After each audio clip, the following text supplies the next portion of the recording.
Sills, 8 days. 8 days until the start of training camp for the Eagles and many teams. Actually, on Wednesday, the Jets start. Hope all had a great weekend. I know the weather is kind of crazy all across the country. Hot as hell and hot as Hades in the West, Northeast, the rain in Pennsylvania. Man, crazy. I'm telling you, I still blame the Chinese weather balloon. Okay? I don't care what anybody says. The Chinese weather balloon, in my opinion, you know me, a conspiracy guy. I'm going with that balloon, man, because our weather has been crazy. So I guess 4 o'clock Eastern time, we're going to know a little bit about some of these franchise tags. Josh Jacobs with the Raiders, Tony Pollard with the Cowboys, and obviously Saquon Barkley. And by the way, from what we're hearing, the Giants are not budging off of the contract that they've offered. So this is what I would do. If he doesn't take it, I would offer Saquon Barkley a 1-year, $13.5 million deal. I'd make it north of the franchise tag, sign it, and if you don't, I'll fine your ass. You can do what Le'Veon Bell did, throw $9 million into a trash can and light it on fire and never get that money and be a year older at a position nobody gives a shit about in the NFL. The league has the leverage over you. Backup wide receivers make more money than most of the starting running backs in the National Football League. And by the way, I don't think Barkley's handled this poorly. He just plays a position that's getting its face kicked in right now. You know, quite frankly, I'll tell you something. 2 of the most important positions in an offensive huddle have to be the tight end and running back, and they're underpaid. Think about it. Most of the NFL tight ends that are in the game today, when you look at a guy like Travis and you see Travis Kelce, he's not a traditional tight end that blocks when it comes to the run game. He's more used like a wide receiver, but they don't pay him like that. So actually, that position is underpaid. The running back, you got to run the ball. Hey, what was one of the major reasons that the Eagles had troubles last year when it came to closing teams out? What was it? They didn't have an effective running back, okay, that was going to be able to just have a red zone offense to run the clock out. Even though they had a 1,300-yard back, they struggled in closing games out because they would get away from running the ball. The running back position is essential to controlling the clock. Both those positions. Tone, you're right. The Giants don't just have leverage. The league has leverage. Completely right. Everyone running back thinks they're special until the league shows them they're. That's right. The market value. Dude, I'm telling you, you want to hear something? Do you know who got one of the best market value deals in the offseason? Miles Sanders. Miles Sanders, of all the players that signed, probably got the best offseason deal of any player in the league. For where the position is right now, $7 million per year, $21 million 3 years. Dude, he got the best contract of anybody in the league at their respective position. He's one of the higher paid guys in the sport now. Think about that. He's one of the highest paid guys in the league. Dude, the NFL is telling you. And Barkley wants to get $14, $15 million. I would never pay that. For a guy who's been constantly hurt, I'd give you a 1-year deal. And then as the trading deadline came, if the Giants weren't doing anything, I would move you to a contender because guess what? I like you. But I would move you to the AFC. Like Buffalo. Okay? That's what the Giants should do. And if he doesn't show up to training camp, fine his ass. Fine him. You can't not sign this deal. You understand? You lose the money and get fined for missing training camp. And I think it's $18,000 a day. Fine him. Hey, if he doesn't want to sign a $13 million 1-year deal, you guys couldn't come to an agreement. And that just tells you that they're going to move on from Barkley. They should move on from Barkley. Dude, that football team needs better corners, better O-line, and a top-flight wideout before they need to pay a running back $14, $15 million. So get this. So the Giants want to be they want to be a little bit better of a version of Tennessee. Is that what you're saying? They want to be a little bit better than what Tennessee is with Derrick Henry. You're not going anywhere. Ringo signed and working with Buddha. Could be a safety. Probably already told him they're going to work him at both positions, 85. I'm not signing Barkley to a contract extension. That just shows you too, man. You hear the people in New York going, the Giants need him. The Giants don't need to pay that much money for a running back who, quite frankly, won't make the season. Dude, he's been hurt every year he's played. Why would you invest that? Here, and I'm going to show you how organizations absolutely trip over themselves. I was just telling Tone this. So let me get this right. DeAndre Hopkins signs with Tennessee for $13-14 million. $6 million less than what A.J. Brown wanted a year ago when he was 24. So they signed a 31-year-old guy who's coming off of an injury for basically $6 million that A.J. wanted and got him for the same price. But he's 31, coming off of an injury. Why would you do that? Look, Hopkins took the money. He's not winning shit in Tennessee. They're good. They may win the division. Highly unlikely. The Jags are superior to them, but highly unlikely. And in an AFC, you want to hear something? Tennessee can win 9 games and still be 2 games out of the playoff race. Okay. And by the way, I don't begrudge the guy. He took the money. Okay, he's 31. He's looking at his mortality now. He wants to get as much money as he possibly can. Not a problem. But you're not winning in Tennessee with Ryan Tannehill and whoever they have behind him. What, the kid from Kentucky, I think's up there now? Or whomever they've had roll in and out of there over the last 5 years. Doesn't really matter. They're not going anywhere until they move off the formula of Derrick Henry. And they can't move off the formula of Derrick Henry. Why?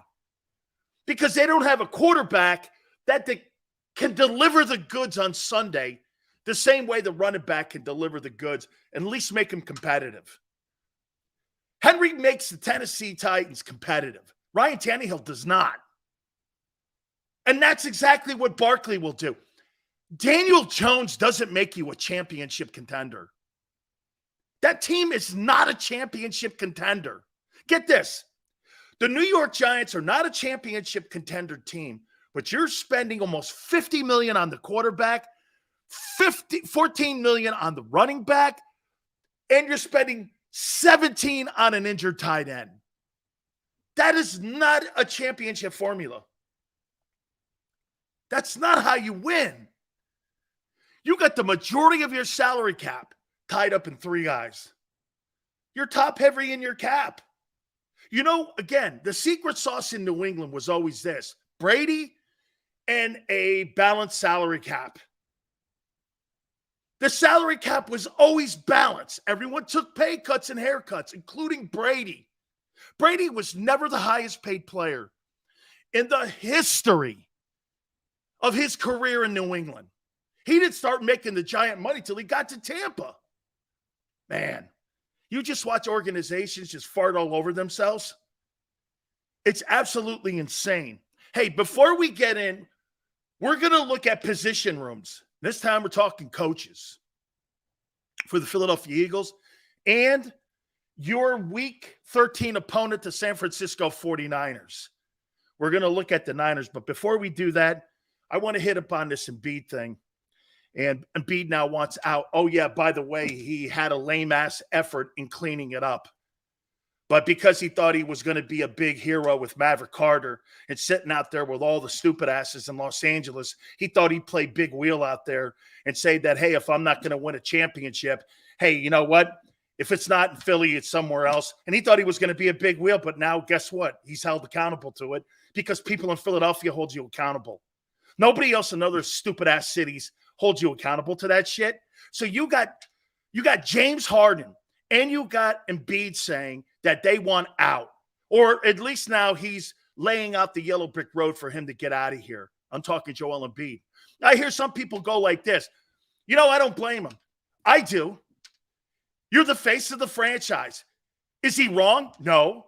But why would you do that publicly after you just had a shit showing in Game 7 against the Celtics? The organization has just come off of Ben Simmons, who you bitched about how that whole thing went down over Jimmy Butler. You just blamed all your teammates about how you guys didn't get enough from everyone else. And now all of a sudden, you're sitting here telling, hey, if it's not here, it's somewhere else. It's inappropriate. That's what it is. Even if he's right, he doesn't have the right timing for it. It's timing. Because you know what you do? You validate everything people say about the Sixer process. It sucks. You validate the other side of the aisle when they say they'll never win here. And you validate it. Nick Nurse. Seriously. Nick Nurse. Why did you fire Doc Rivers again? I missed it. It's not the coaches. It's management. And the stupid-ass players they invest in. Man. Get this. As great as Harden and as great as Embiid are, you don't invest in them because they're not championship metal. Okay? They're not championship metal. You don't invest in people like that. Oh, I see. I'm going to take my bat and ball. Hey, by the way, he's not wrong. But now, you just changed your coach. You got a guy Harden who wants out. You just went through the Simmons deal. And now you add on to the fire by throwing more gasoline on it. And you call yourself a leader. And after you won the MVP, you took the rest of the playoffs off. Again, here I am talking about the dumbass Sixers. And the dumbass Sixers validate everything I say about them. It's a loser organization. Don't you wear the black Sixer hat all the time, like you're going to a funeral. Because every time you go to Wells Fargo, you might as well be going to a wake. It's a wake. They have no way in the world of putting a championship mentality together for the Sixers. Give me the Colangelos of the past. At least they got to a finals. Hey, Seals, did Howie potentially make the same mistake by paying Hurts because of him having injuries, or is it because the contract is team-friendly? I think it's team-friendly. Ace, it's team-friendly. And there's a lot of ways that the Eagles can get out of that deal if it's not working. Okay? We'll talk more about that here in a minute, okay? So again, listen, the money's high for me, and you paid him too soon. You paid him for 1 year, and his improvement level from year one as a starter to this is all you've paid Jalen Hurts on what you've seen. Year two, he had a sensational year. And that's exactly what I just said. He had a sensational year. He's not had a sensational career. He's not had a sensational couple of years. He's not had a sensational anything but 1 year. Okay? That's it. That's all you're paying for. But you're also paying for this. You're being around the guy every day, and you see what the guy brings to the organization. There is a value to that. Okay?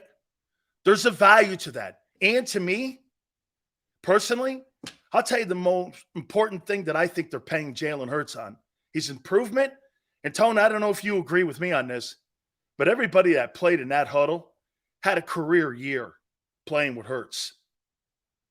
I mean, there were guys in that huddle that had better years than he did.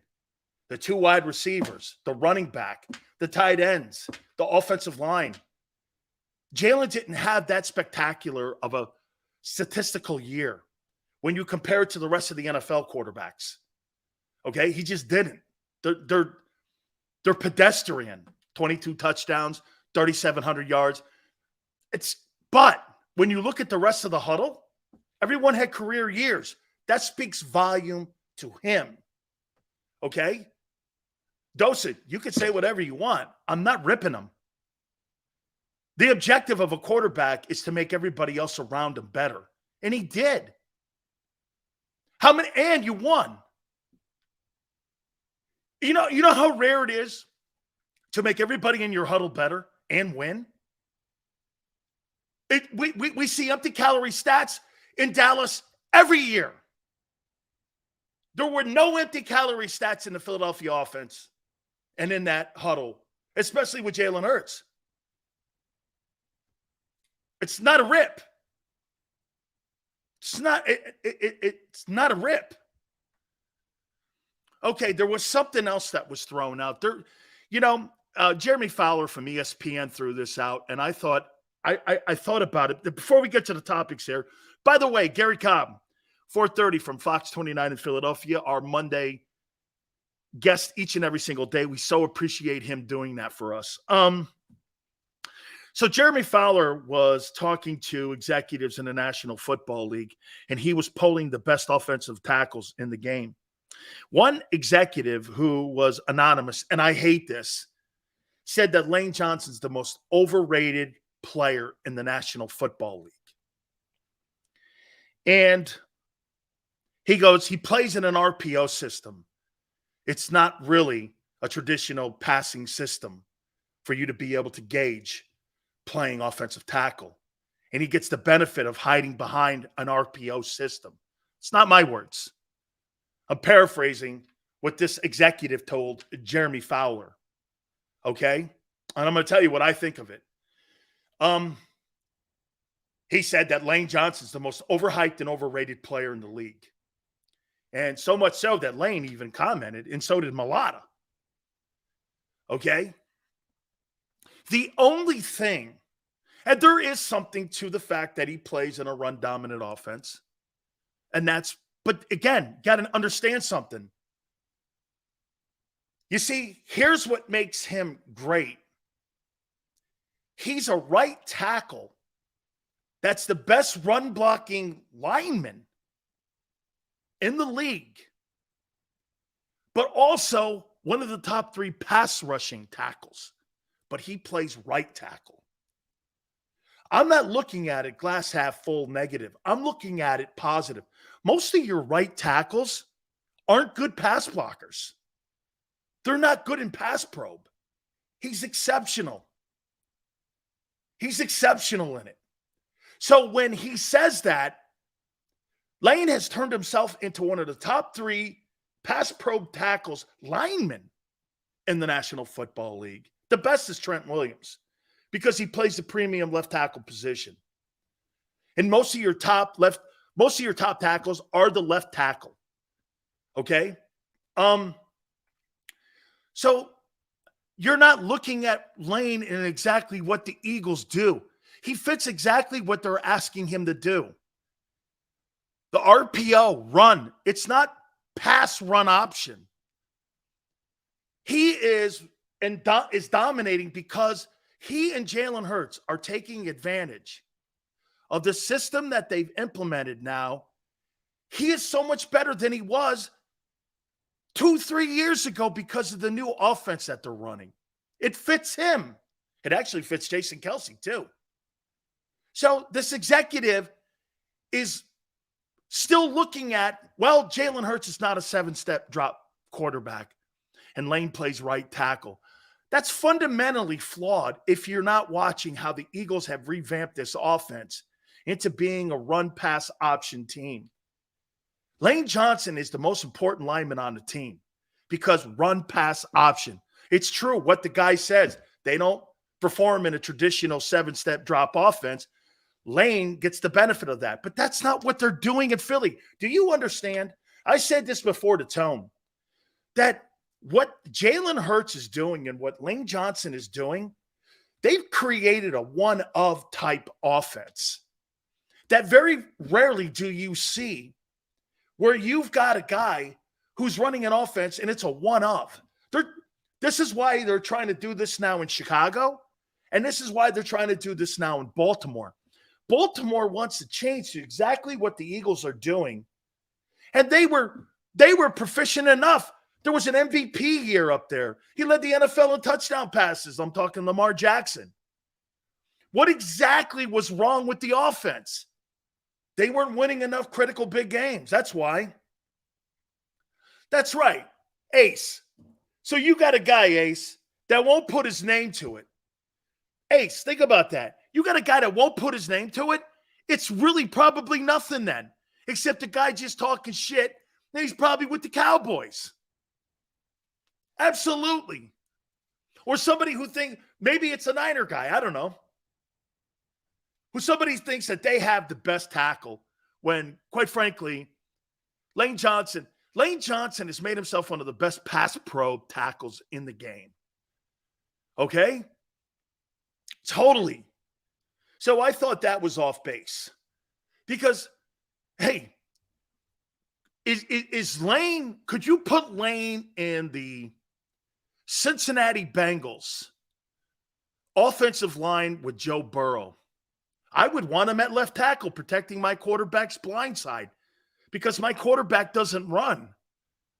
I need my quarterback's blind side protected. They're not going to run the ball a shitload of times. So you don't really need Lane. I need Lane to pass protect. He is in a system that fits him. So what? You know what that's called? Coaching. An organization figuring out their personnel. I think that's off base. That's off base. He's not overrated. He's not overhyped. I think he's a great football player. Okay. Let's move on. Before we get to the Eagles coaches, let's take a look at the 49ers. Week 13. Give me your all assessment of what you think of San Francisco before I get into how I see Kyle Shanahan and John Lynch's group. How do you look at the 2023 San Francisco 49ers? How do you look at the 49ers? Fourth best in the NFC. No QB. 49ers overrated. Andres, 49ers all hype. No headless horseman, sleeping, terrifying giant. Three-headed monster at quarterback. Of course, Niner. Would not expect anything other than that from you. Kirk Cousins might be a Niner next year. What I honestly think is that Scamahan is an overrated joke. Debo's a fat bitch, and their secondary sucks. That's a great take. Okay? That's a great take. All right, let me get into them now. 2023 San Francisco 49ers. And by the way, week 13 is at the link. One of the favorites to get to the Super Bowl. Absolutely great year last year at 13-4 with a horrible ending. And the NFC title game has left a bad taste in everyone in the organization, not just the players. This goes into the front office and has to be in ownership. You put all the pieces together except the one. You basically played a chess game without a king. You thought you'd go in and you would play chess without a king. And you can't. So all the moves that they've made, including some of the poor draft choices, this football team has definitely underachieved under Kyle Shanahan. Purdy or Lance, they think one of these guys is the future. I wonder if John Lynch and Kyle Shanahan think that way, especially when a year ago, reports are that as the season was going on, they made a call to Ben Roethlisberger to see if he wanted to play quarterback in San Francisco.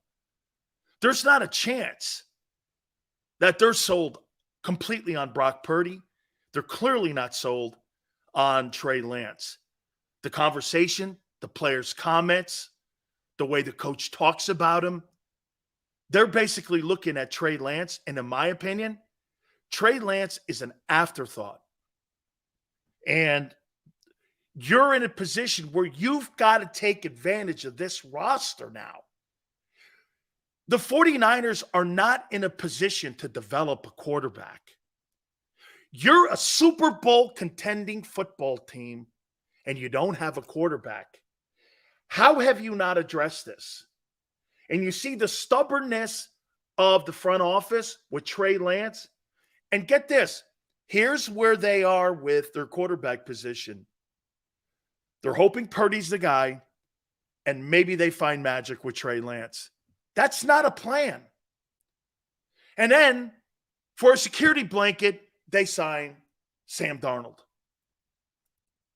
Of all the things that they have done right in San Francisco, you can't be any more wrong about how you've held your quarterback position. It has stopped you from winning Super Bowls. It has. How about this? Let me say this to you.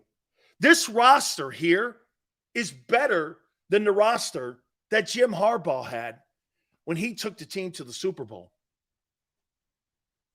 And I'm looking at this. This roster is as good, if not better, than the Eagles. Their offense has spectacular players on that side of the ball as well. Getting Christian McCaffrey a year ago, fantastic. Okay, now they're going to get draft choices in next year, so it won't be a complete disaster if this thing falls on its face. But again, Kyle Shanahan has to do one thing that Tone has said, Huss, you keep putting your name on the test and you're not passing the bar exam. You can't call yourself a lawyer until you pass it. Just because you've taken it 5 times doesn't mean you've passed it. And you don't get credit for putting your name on it. Well, they went 13-4, Sills. Hey, guess what? So did the Vikings. So did the Vikings. So what? It's got to result in something. Kyle Shanahan, I think, has to win this year. If not now, when? Dude, Sean McVay has been to 2 Super Bowls, owns 2 NFC titles, and a Super Bowl ring, and he's not 38. You keep telling me the guy in San Francisco is the greatest play caller in the sport. Shit. Okay. What is it resulting in? Not figuring out the quarterback position. Let me say this to you too, man. One more thing here. This guy's turning into John Gruden. Like he can't coach quarterbacks. And some would go, Sills, look how many quarterbacks he used last year to get to the NFC title game. Okay. Getting to the NFC title game? That can't be the end result. It can't be the end result. Okay? Look at these weapons. Look at the weapons they have. Trey Lance is not a weapon. These are weapons. Deebo Samuel, Christian McCaffrey, Ayuk, Kittle, a really good O-line. What are you doing with them? And on defense, Bosa, Hargrave, Warner, the safety. Where are you going? Where are you going? I mean, they lose the D coordinator. They bring in Steve Wilkes. They add Hargrave. Here's the problem, too. I would say one thing that's an issue with San Francisco's roster. They're not a deep unit, especially on the defensive side of the football. San Francisco's got a lot of frontline guys, but they can't afford injuries at key spots like corner, linebacker, rush, edge, and I don't think in the O-line. You can't have injuries in those places because you're not very deep at those places. Now, at the end of the day, if they get performances from Javon Hargrave, from Armstead, from Bosa, Warner, Samuel, and obviously Christian McCaffrey, they're going to be right there. They're going to be right there. But again, dude, here we are. We're 8 days out from training camp. The Jets show up Wednesday, and we're talking about does San Francisco have a quarterback? How crazy is that? A team that's being considered a Super Bowl contending team, and we're sitting here on July 17th. Well, I don't know who's playing quarterback. That's not a remedy to try to sit here and tell me, well, hey, guess what? The Niners are a contender. You're not a contender until we see what happens at quarterback. So when 49er fans are going like this, I can't wait till week 13 against the Eagles. Okay, really?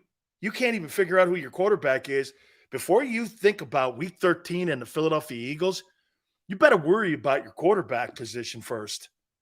You better have a quarterback position. Here, I'll say this to you. Niner, this is for you. You don't have that quarterback position figured out by week 13, the Eagles will blow you out. You put Sam Darnold on the football field at Lincoln Financial against that Eagle team, they'll blow you out. It won't be close. It won't be close. You get blown out. You'll get blown out. Like you did a year ago. Blown out. Then you could sit there in the offseason again crying about how you don't have the quarterback position figured out. And then you could turn around and start blaming John Lynch and Kyle Shanahan. Because if they don't get this right, asses are going to roll. You gave up 3 ones for Trey Lance. And if Purdy doesn't come out, everyone's getting fired. I'd fire everyone, from the general manager to the head coach. It's not working. You thought you would invest. Hey, it's not that you miss on Lance. You missed 4 times basically on Lance. Do you understand that? Actually, 3 times. You failed 3. You basically, if you think about it, right, Tone? If you really want to go there, I'm going to make a point to you here. If you fail this year, you would have basically given up 3 first-round quarterbacks for a guy who failed. Now, I don't know about you. You just don't let that roll by and sit there and go like, hey, guess what? We're all good. And you keep stumbling at the line. Niner goes, Sills, you've been living under a rock. Purdy has been named the starter weeks ago. Purdy's been named the starter weeks ago, and he just started throwing a week ago.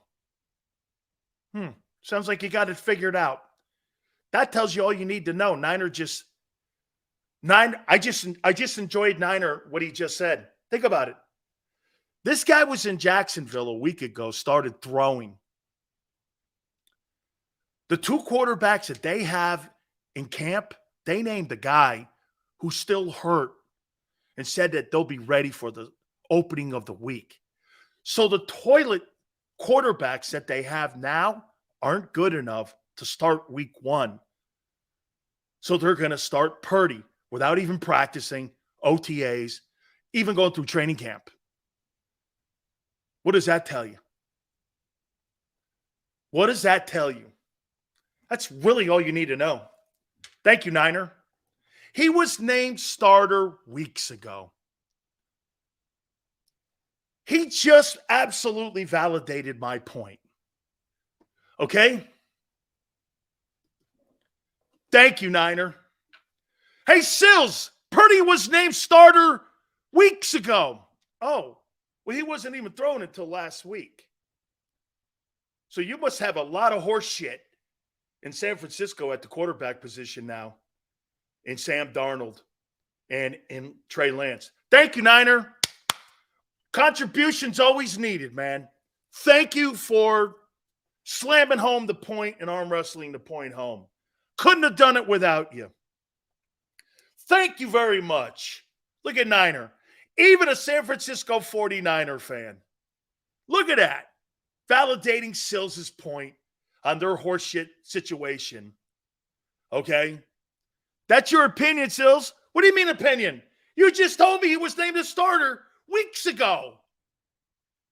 He hasn't even gone through OTAs, and he's not going to go through training camp. And he's been named a starter. And he's going to walk into week 1 against Pittsburgh. Thank you, Niner. It's not an opinion. You told it to me. Come on, Niner. That's not an opinion. That's not an opinion. You just said it to me. You said our quarterback. Hey, I said the quarterbacks that you have right now that are healthy in camp are toilet. They're trash. They're shit. Because if you're naming a guy who's injured and still on the IR and is not going to go through training camp, you don't have anybody that can hold the fort down against Pittsburgh? Congratulations to you. Thank you, Niner. I didn't say that. You did. Woo! My God. Woo! Oh, man. Are you not entertained? Are you not entertained? Imagine that tone. Congratulations. You played yourself, Niner guy. That's right, man. Niner guy, man. Right into the Sil Web. Reeled it in. That's a big one out there near Ocean City, man. You got to get near like the boardwalk out there, you know. You know where I'm at, Tone, right? Near the boardwalk in Ocean City. Got to throw it off there. Okay. Hey, you might want to call Carson Wentz. Niners like, oh, no. All right. Let's get into the Philadelphia Eagles coaching staff here. Before I did this, I went back and I did some history on all the coaches. Now, I didn't go knee deep in all the coaches. Okay? I didn't go knee deep into all the coaches. But what I did was I looked at Sirianni, Brian Johnson, Sean Desai, Michael Clay, Jeff Stoutland, Matt Patricia. Okay? And here is the coaching staff, and here is the position room of coaches that the Eagles have. And I'm going to start it with your head coach, Nick Sirianni. Entering his third year. 23-11. Most wins by a coach in his first 2 seasons in franchise history. Best record ever. His strengths, knows both sides of the room, front office and players. Okay? He knows both sides of the room. He knows how to play both sides of the room. And again, I don't think it's strategically done. I think this is an innate thing that Nick has. And that is the fact that, okay, to be a good head football coach, you've got to kind of be like the Pied Piper for what the front office wants. And what you're doing is you're playing both sides. Front office wants to have this style of defense. I'm going to work with this style of defense. And get this, it's working. That's why everybody's on the same page. We're going to work this style of offense. That's why you're not going to see very much change on both sides of the football, because this is an organizational decision. This isn't a Nick Sirianni decision. This is not Nick Sirianni's offense. If you remember right, his offense was taken away from him at 2-5. The offense that Nick wanted to run in Philadelphia was taken from him. When he was play calling and the type of offense he wanted, it was failing. So the front office and Nick came up and said, we're not getting anywhere with this. He's not a drop back guy. What do you want to do? Then they implemented Shane Steichen. Then they put the RPO in. And once they put the RPO in, they completely played to the strengths of Lane, Jalen, the O-line, the running game, everything on that offense just clicked.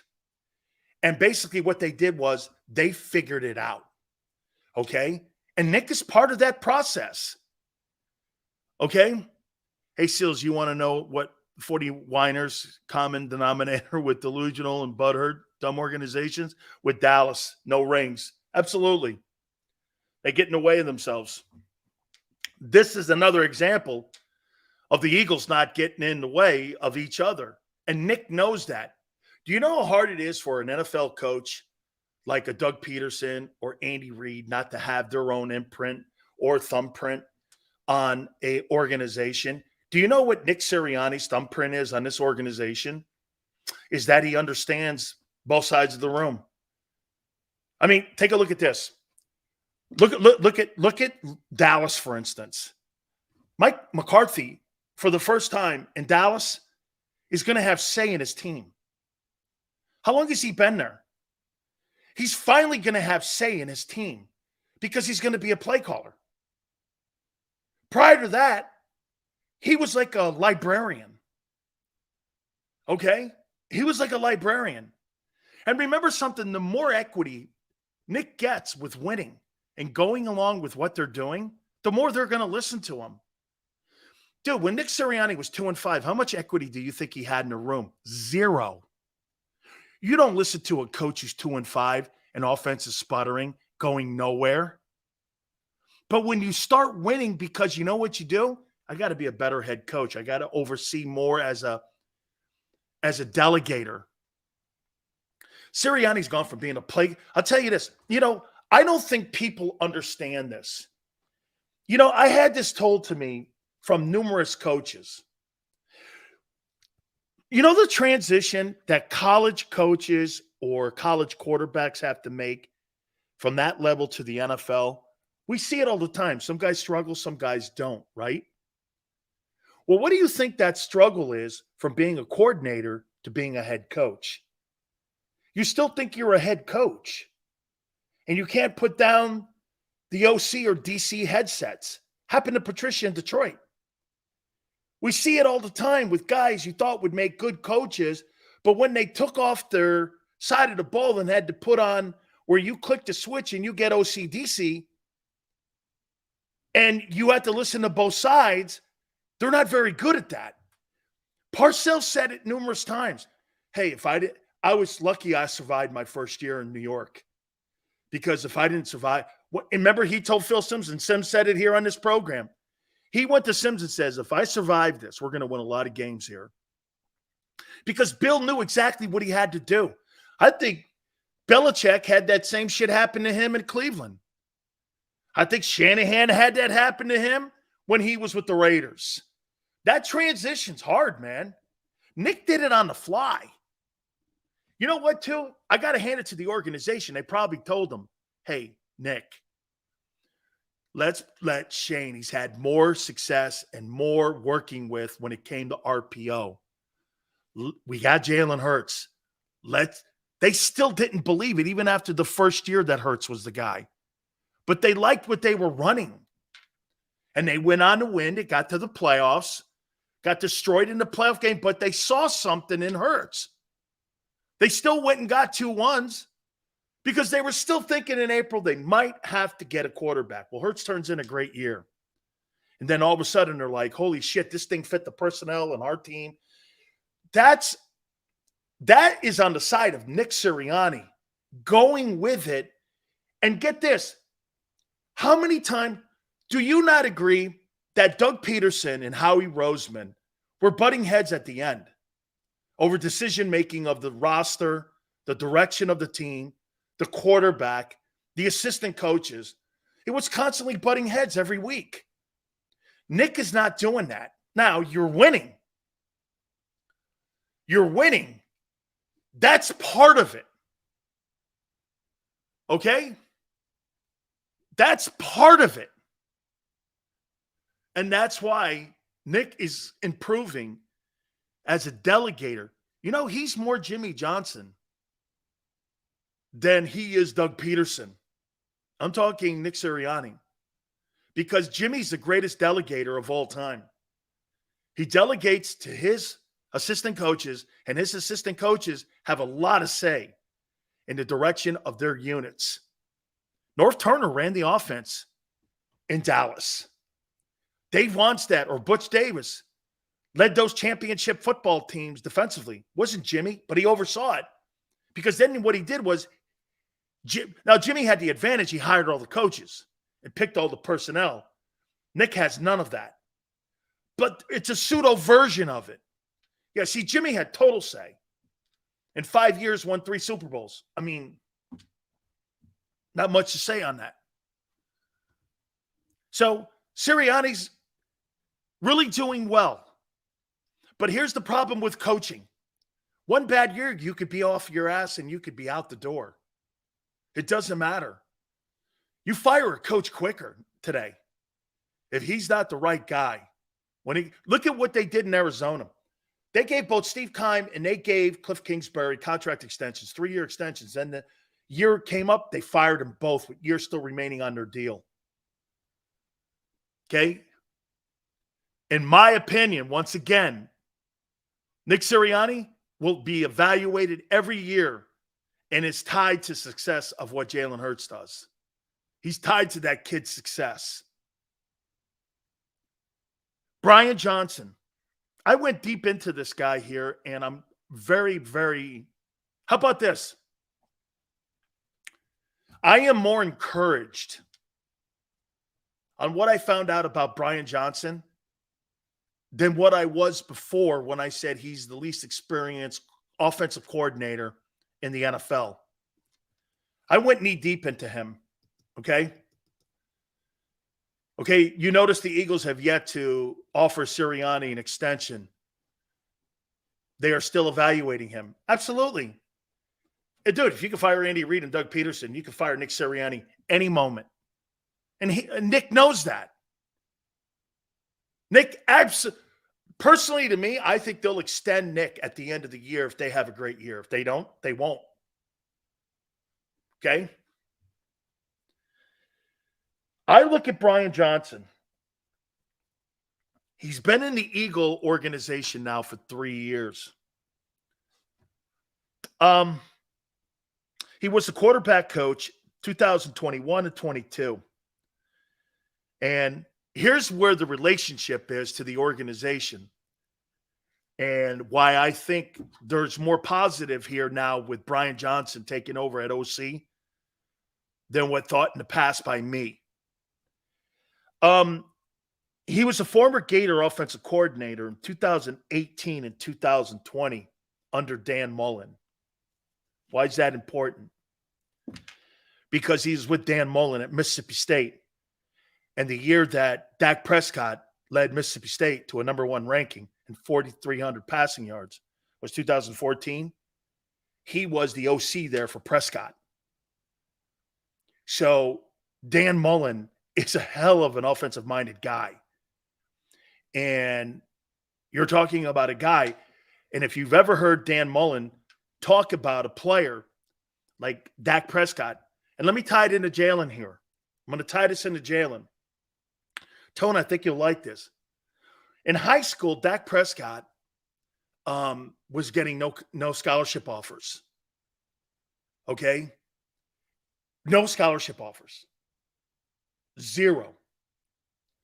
And somebody on the coaching staff said, you need to invite this guy to your quarterback camp and to your football camp, Dak Prescott. They saw him. He wasn't great. He was athletic, but he wasn't great. Well, Brian Johnson saw this. And they were like, you gotta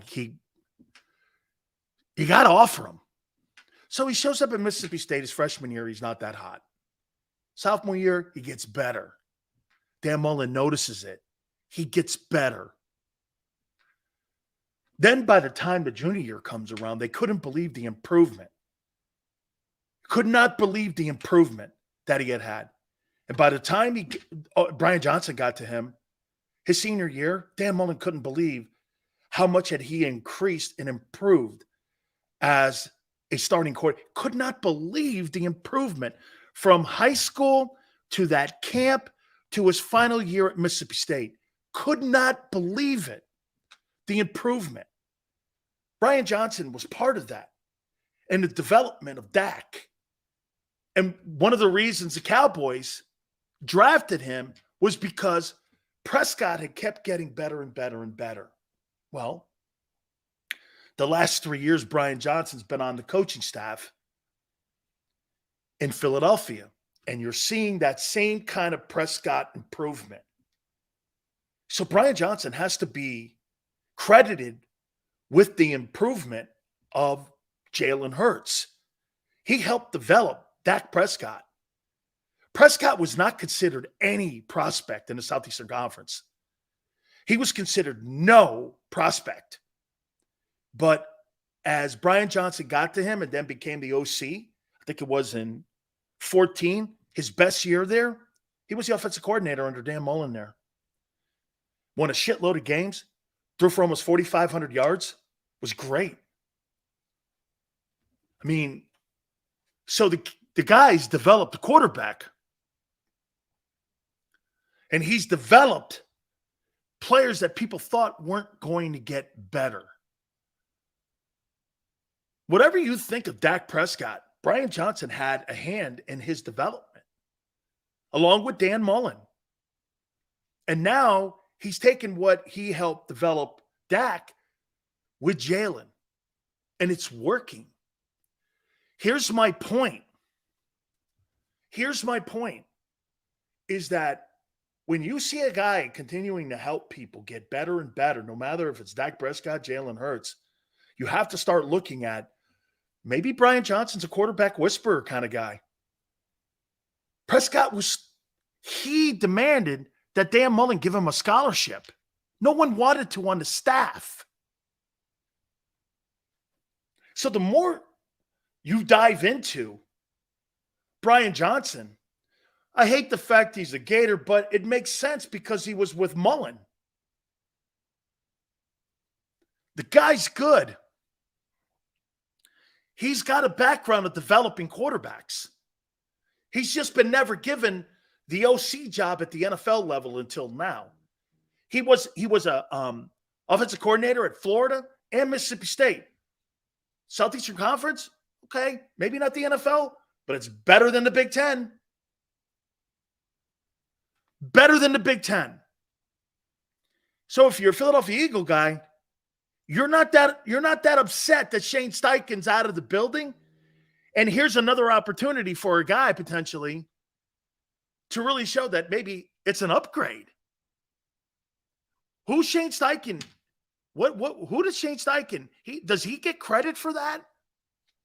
For developing Jalen, or is it Brian? Brian on his resume's got Dak. Hey, not as bad as I thought. Not as bad as I thought. Actually, better than I thought. Ronald, we'll see. Absolutely. Absolutely. Absolutely. Hey, JM, you're right. He was also at Utah, and he was the offensive coordinator at Utah. A pass-happy offense that threw the ball around a lot. Absolutely. Absolutely. Sean Desai I'll tell you something. Again, a guy, you look into his numbers and you look into his past.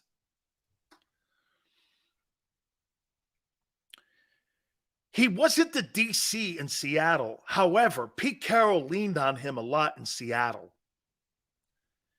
And the word up there is that they really liked him. And they wanted him on the coaching staff and thought a lot of him. And he brought a lot to the table, especially when they didn't have really a lot of great personnel up there. So you get the endorsement, basically, of Pete Carroll, who's a defensive-minded guy. That's a good thing. Then from 2013 to 21, he was in Chicago. He was the DC in 2021, okay? He's been a coordinator. They were 4th in sacks and 6th in total defense. I believe that's the year that Robert Quinn had 18.5 sacks, and they were getting to the quarterback, and they had a really great year. I think that was maybe Matt Nagy's last year up there in Chicago. But they were 6th in total defense. So he's got a resume of leading a defense and into a top 10 defense. So here's where I'm going here. Both coordinators are not as inexperienced, okay, or not as inexperienced as I thought, especially with the history, and especially with Brian Johnson. I'm absolutely impressed with Brian Johnson's background. He developed Dak. Dude, Dak Prescott, if you ever hear Dan Mullen talking about Dak Prescott, will tell you, he was a nothing burger guy, practice squad guy, when he got to Mississippi State. He was like a practice squad guy.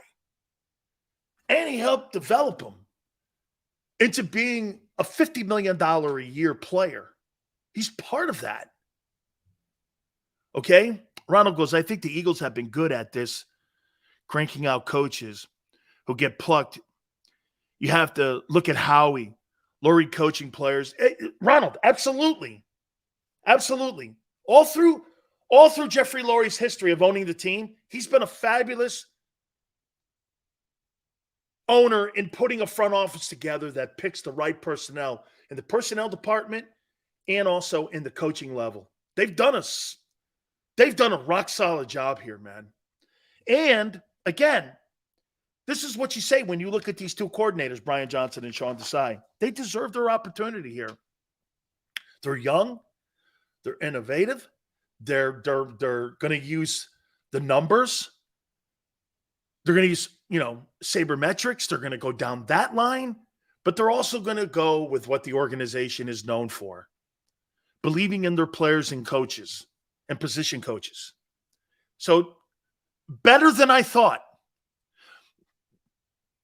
Not the least experienced guys who deserve a shot at being coordinators in the NFL. I'm there with you. I'm totally there with you on this. And I think they do deserve a shot. Michael Clay, special teams, 3rd year. Outside of Jake Elliott, I don't see it. I don't get it. And I don't understand it. They've done nothing to improve that side of the ball. Now, maybe the Eagles look at it this way. It's not his fault. He's a good coordinator. We're just not putting good players there. But I don't see it. They're not good on kickoff coverages. They're not good at punt coverages. Like I said, if you don't have Jake Elliott, it's one of the worst units in the league. I mean, your kickoff team is suspect at best. Not very good tacklers. And then you look at your punt coverage and your punt return, it goes nowhere. I mean, why not help your team out a little more? Can you get this? So if Michael Clay and his special teams gave Jalen Hurts 10 more yards on a punt return or a kickoff return, Jesus, do you know how much advantage that would be starting on the 34-yard line instead of starting constantly on your 20? And especially when you have to go 14-play drives. I mean, make it a little easier. It's just not a very good unit. And again, I don't know if it's him or if it's just the personnel that they don't have on that unit. They just do not have very good football players there. They have kind of like, can I tell you what I think the Eagles special teams looks like? It really does look like a practice squad team. It's just a bunch of practice squad guys. Okay? That's how bad it is. You can't even point out who the problem. No, right.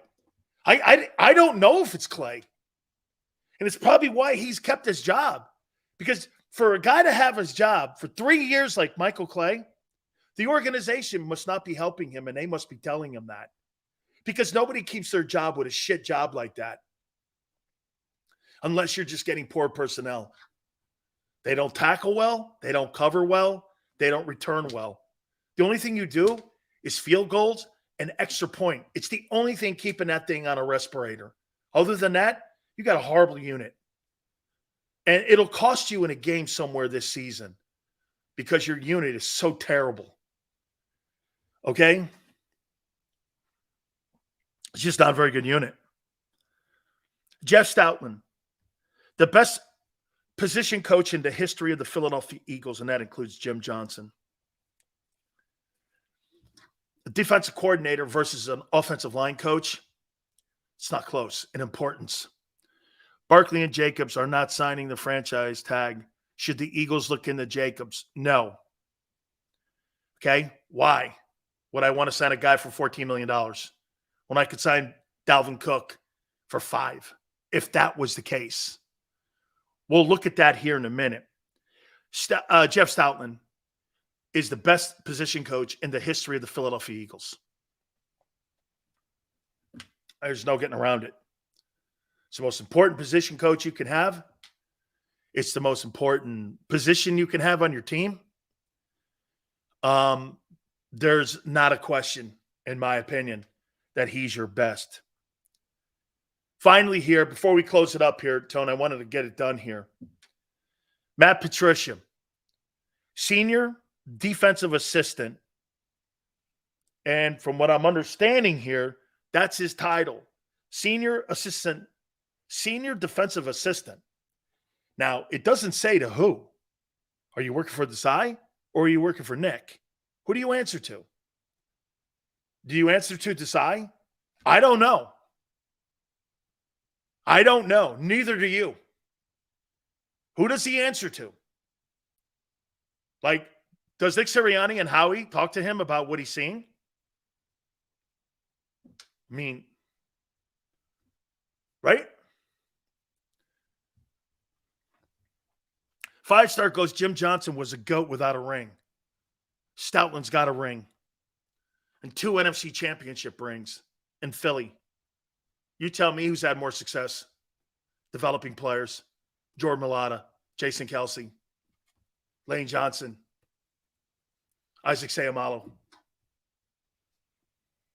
He actually won Super Bowls and was an integral part of the Super Bowl run, being the run coordinator. Here's Matt Patricia's resume. Stoutland gets you paid. He sure does. Here's Matt Patricia, 2012 to 17. Listen to this. From 2012 to 2017, 2 Super Bowl championships, 3 AFC titles, 6 AFC East division titles as the defensive coordinator of the Patriots. I want to read that one more time. From 2012 to 2017, 2 Super Bowl champions, 3 AFC titles, 6 AFC East championship rings. That's who Matt Patricia is as a D coordinator. Darius Slay versus that? I don't give a shit what Darius Slay thinks. What has he done compared to that?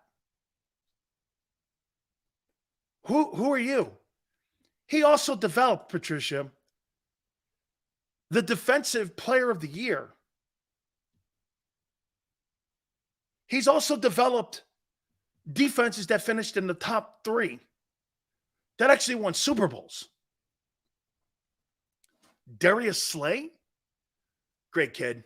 You're here 1 year. I don't really care.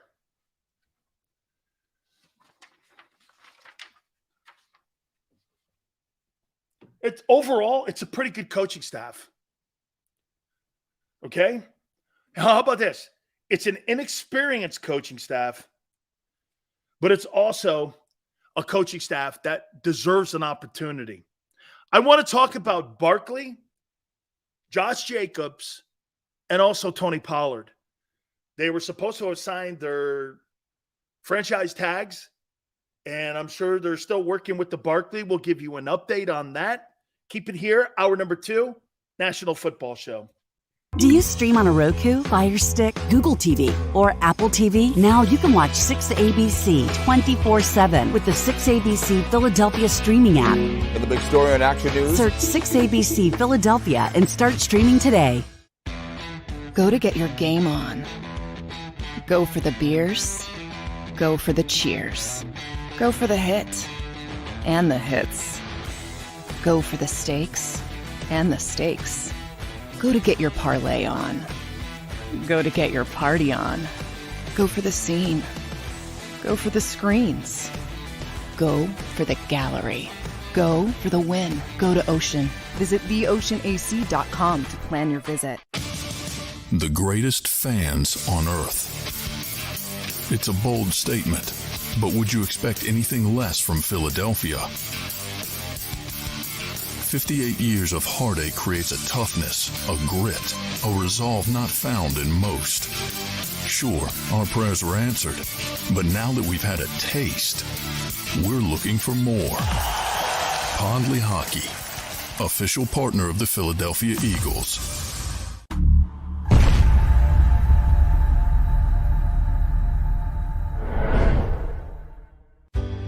Go passionately. Go fearlessly. Go confidently. Go Birds! Go confidently towards your goals with First Trust, Philly's hometown bank for nearly 90 years, and the official bank of the Philadelphia Eagles. We're focused on getting you over the goal line. So go with conviction. Go with trust. Go Birds! And go forward with us by your side. First Trust Bank, the official bank of Philadelphia dreams. Oh, and go Birds. All right, did you know I was the Mommy Slam Dunk Champion? Really? Yes, really, don't sound so surprised. Let's see it. Oh, you're ready. All right, here we go. Let's hear the crowd. So go to right, I go to left, fake a mom. Mama, go up, mama! She did it. Again? You can't avoid gravity, but United Healthcare can help you avoid financial surprises by helping you compare costs and doctor quality ratings. United Healthcare. Uh-huh.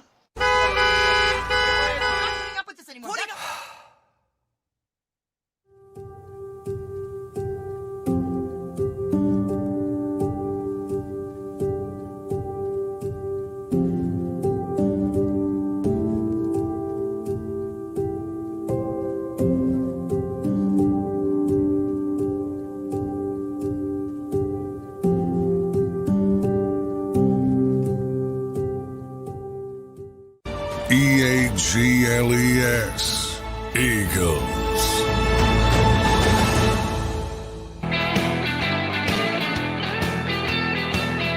Big Steel's National Football Show. Our friend Gary Cobb from Fox 29 in Philly will join us. 8 days out from the start of training camp. We look forward to having you guys here with us again all week long. Jets show up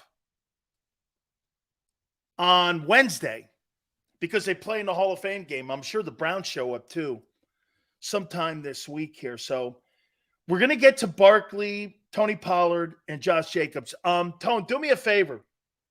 Have you heard anything on Barkley? So it looks like Jacobs is not going to sign the franchise tag with the Raiders. Why? So you're just going to pull a Le'Veon Bell? Good luck to you, man. You're not going to get $10 million in the open market. And you led the NFL in right. Get this. You know what's crazy about that? This guy led the NFL in rushing. If he went out in the open market, nobody's giving him $10 million. Nobody. Raiders aren't. Now, if you had a wide receiver that led the NFL in receiving yards, you'd get top dollar. Look at what a guy coming. Get this. Think about what was the number Barkley didn't sign? Wow, this is great for the Eagles. This is absolutely great news for the Eagles. More chaos in New York. Between the Bills and Giants, you can't ask for anything better. San Francisco, too. All the teams that are contenders, this is wonderful. This is beautiful. You root for this. Chaos in the front office, chaos bleeding into your locker room. Wonderful. This also accentuates how great it was that the Eagles got that contract with Jalen Hurts with no noise. Look at this. Look at this noise here. Look at Lamar Jackson.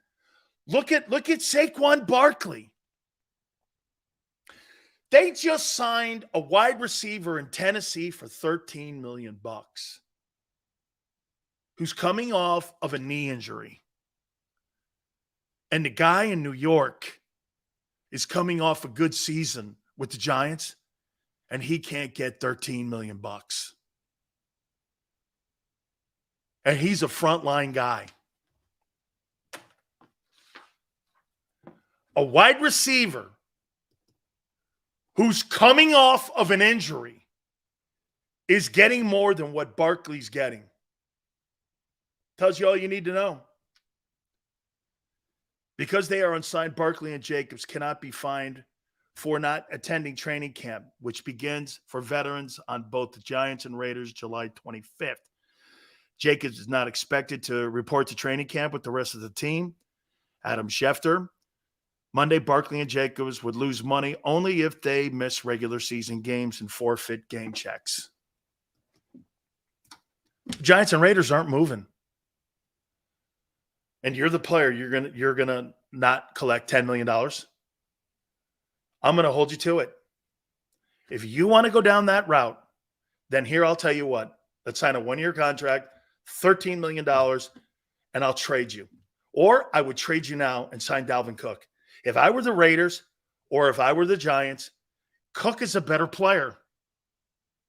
And he's not as injured as Barkley.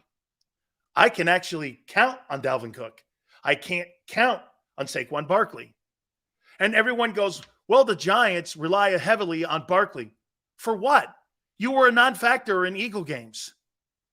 Do you actually think that you've done enough in the offseason by signing an injured Darren Waller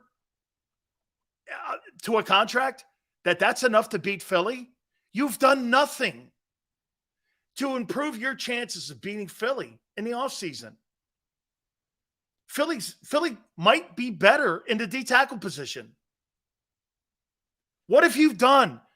Whether you have Barkley in the room or not, you're still a non-factor. You need a wideout. What do the Giants need more? A wideout or a running back who gets hurt? Give me the $15 million. I would have given that to DeAndre Hopkins. Instead, or how about this? I'm signing Dalvin Cook. I'm signing Dalvin Cook to a $5 million contract. And if I'm lucky, I might get both of them. Because I don't have a wideout anyway. You're not really losing anything. And you could trade one of them. Why wouldn't you do that? I could sign a guy who's a better player, healthier, and cheaper for a third of the money. I'm telling you, that's what the Raiders and Giants have to be thinking. There's a guy sitting around. Do you know, get this, do you know right now that Dalvin Cook's value just went up because of those two players not signing their franchise tag deals? His value just went up. They improved Dalvin Cook's value. He went from $5 million to $7 million in one day. it'll probably not sign anything until either the middle or end of training camp. I think he's strategically doing this correct. He's a better player. The Giants are idiots. They could have been patient and traded for Waller, made a play for Hopkins, and signed a cheaper, reliable running back. Yeah. Get this. I could have took the $13 million, $14, $15 million that they want to give Barkley, or people say Barkley should sign for. I could have gave $10, $12 million to Hopkins, and then get this. Sign Cook for $5 million. I would have got 2 for $1 and helped my quarterback out with a wideout, and it just as good a running back. But the Giants, actually, I've got to give Schoen and them guys some credit here. They're calling his bluff. There's not a team in the National Football League that will pay any of these running backs $15 million. Nobody. Dude, the guy in Tennessee, D-Hop, just got 13, and he's coming off a knee injury. And Josh Jacobs wants 14 million. The Raiders said no. An injured 31-year-old wide receiver got more money than a top-flight running back. That's all you need to know. The National Football League is telling you what your value is. No. We're not paying you. Wonderful. That's great. That's great. Look at this. Tone goes like this. The Giants are paying Darren Waller an average of $17 million per year, who can't stay out of the tub. They're literally burning money. So they thought that spending in the offseason equity to trade for a guy who makes $17 million, who's never healthy, but decided to pass on a contract extension for Barkley for the money he wanted. The NFL is telling you who you are.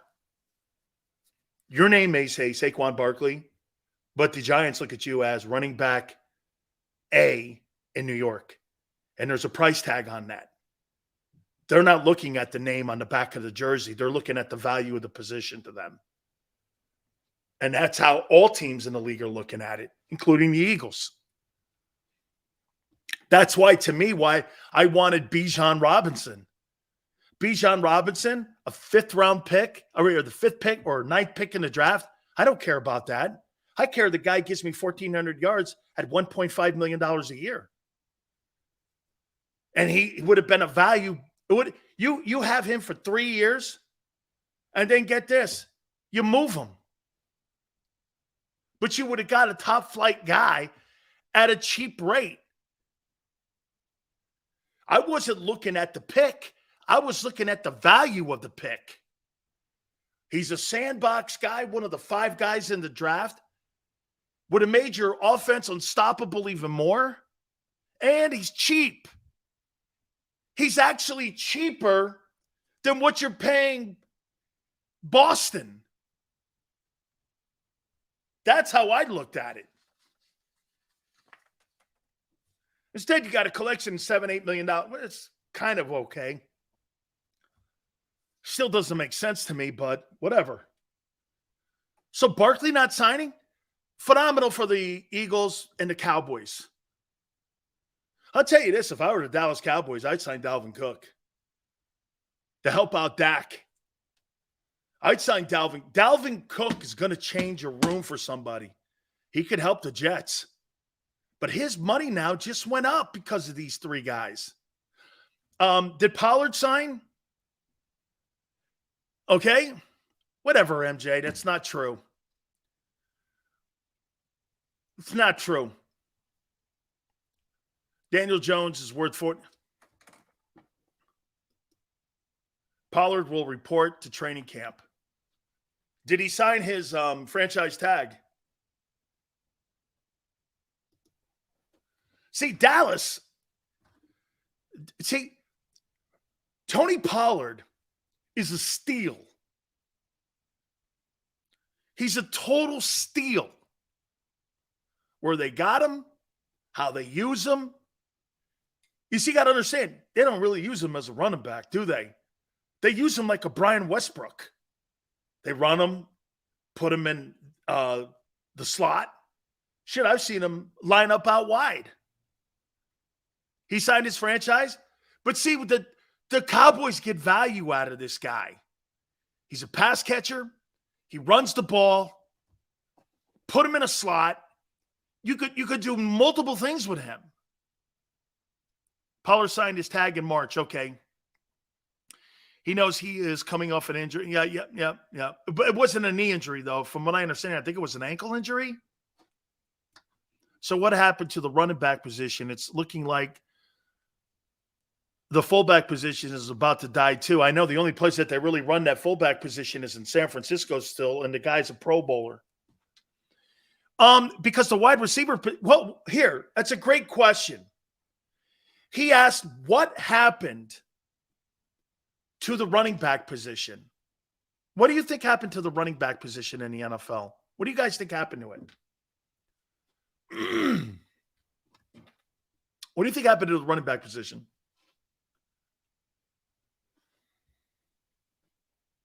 What happened to it? It's simple. It's not hard. It was forced out. Mahomes happened. Kind of. Here's what happened. When the running, let me see what Tone says here. The NFL wanted higher scoring games, which led to pass-heavy offenses, which increased the value of the wide receiver position. Bingo. When the NFL running backs were prevalent in the league with the Eric Dickersons, the Walter Paytons, the Terrell Davises, and all them guys about 20 years ago, you were throwing the ball in the games 25 times a game.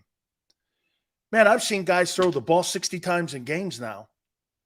That's why when the Eagles are not taking advantage of today's NFL, and they're getting better, but the pass attempts, the Eagles are always going to be around 30, which is below average actually nowadays in the NFL. And the wide receiver position has become more important than the running game. That's why you're seeing more defenses in nickel packages 70% of the time. It's not important to stop the run. Okay? It's just not. But if teams are not very good at it, and the Eagles might just be good enough. 70 sacks, I don't think they get that this year, but still, the Eagles have never taken advantage of the game in its evolution until last year. It's the first time you've ever done it. Maybe T.O.'s year, but as an organization in the franchise, the Philadelphia Eagles have never taken advantage of the passing game. You've done things old school. Tight ends, run the ball. That's why you don't have a 100-yard or 100-catch wide receiver in your team's history. That's why Jalen didn't get the benefit of pass interference last year. He may this year. But when Patrick Mahomes or Tom Brady or Aaron Rodgers, all they do is chuck the ball down the field, PI, 15 yards, spot foul. Jalen may start getting that, and I think he will.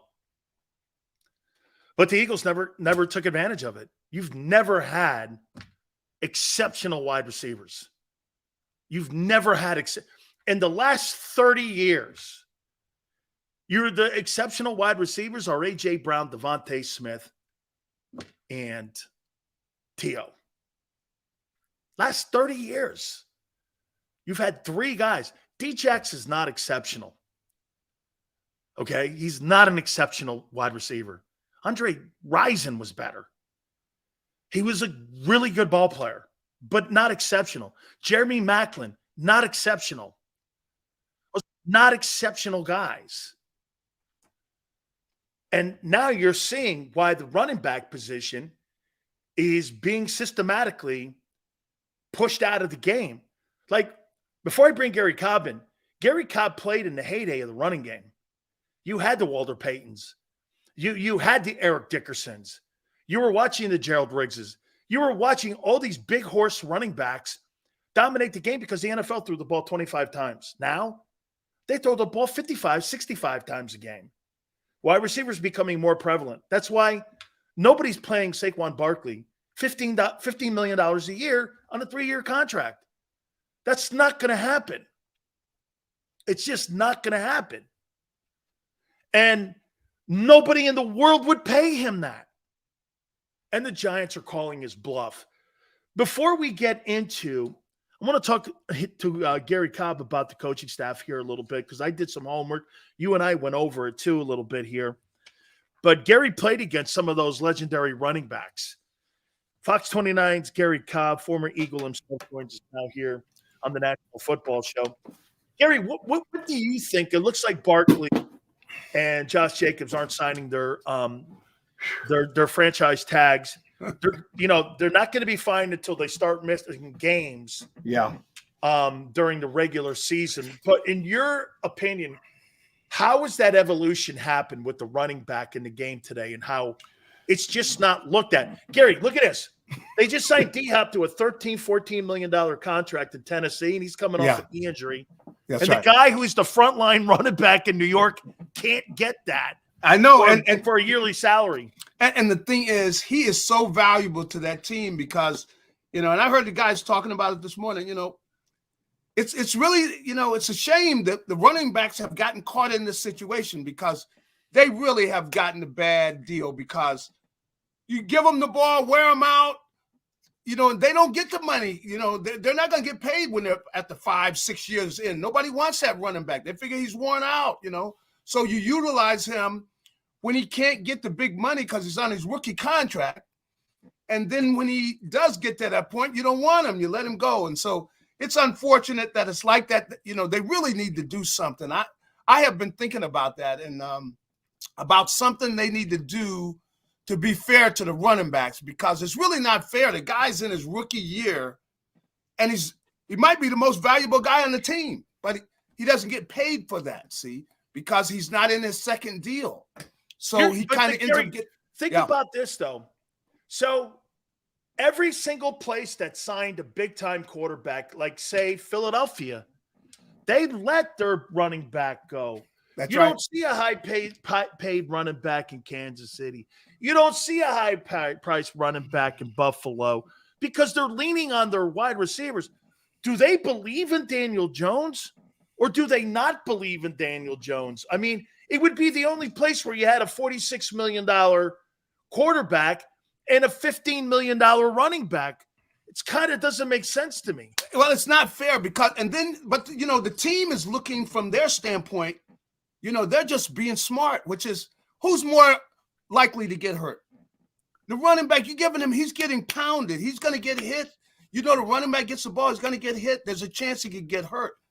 But, without Saquon Barkley, the Giants are not in the playoffs. Are you kidding me? Because really, Daniel Jones is not – I don't see him as a marquee quarterback. Come on, what do you have? 15 touchdown passes? He could run a little bit, but, he's not a marquee passer that you say, well, we're going to put the ball in Daniel Jones' hand and let him march us down here, and he's going to pick everybody apart. No. That's not his skill. He hasn't shown that, not yet. Maybe in the future he shows that. But everybody's trying to stop Barkley. That's the way you design your defense. Look, you guys, we got to stop Barkley. He's the guy that will beat us. So everybody's thinking that way, and that's why Jones was able to play as well as he was because everybody's geared up to stop Barkley. Hey, if I'm the Eagles, Gary, I'm going like this. Keep it going, baby. That's right. Keep it going. That's right. Doesn't this tell you too, Gary, and show you? Yeah. Getting that contract done with Nicole Lynn and Clutch Sports on how quiet and how that thing seamlessly went without making any noise. They put a $250 million deal, and you're going through all this in New York right now. Yeah. Man, if you're the Eagles, you're like, man, that's a tough tough fight going on up there. I tell you right what, now. they're in a tough situation because, Barkley is more valuable than most running backs are.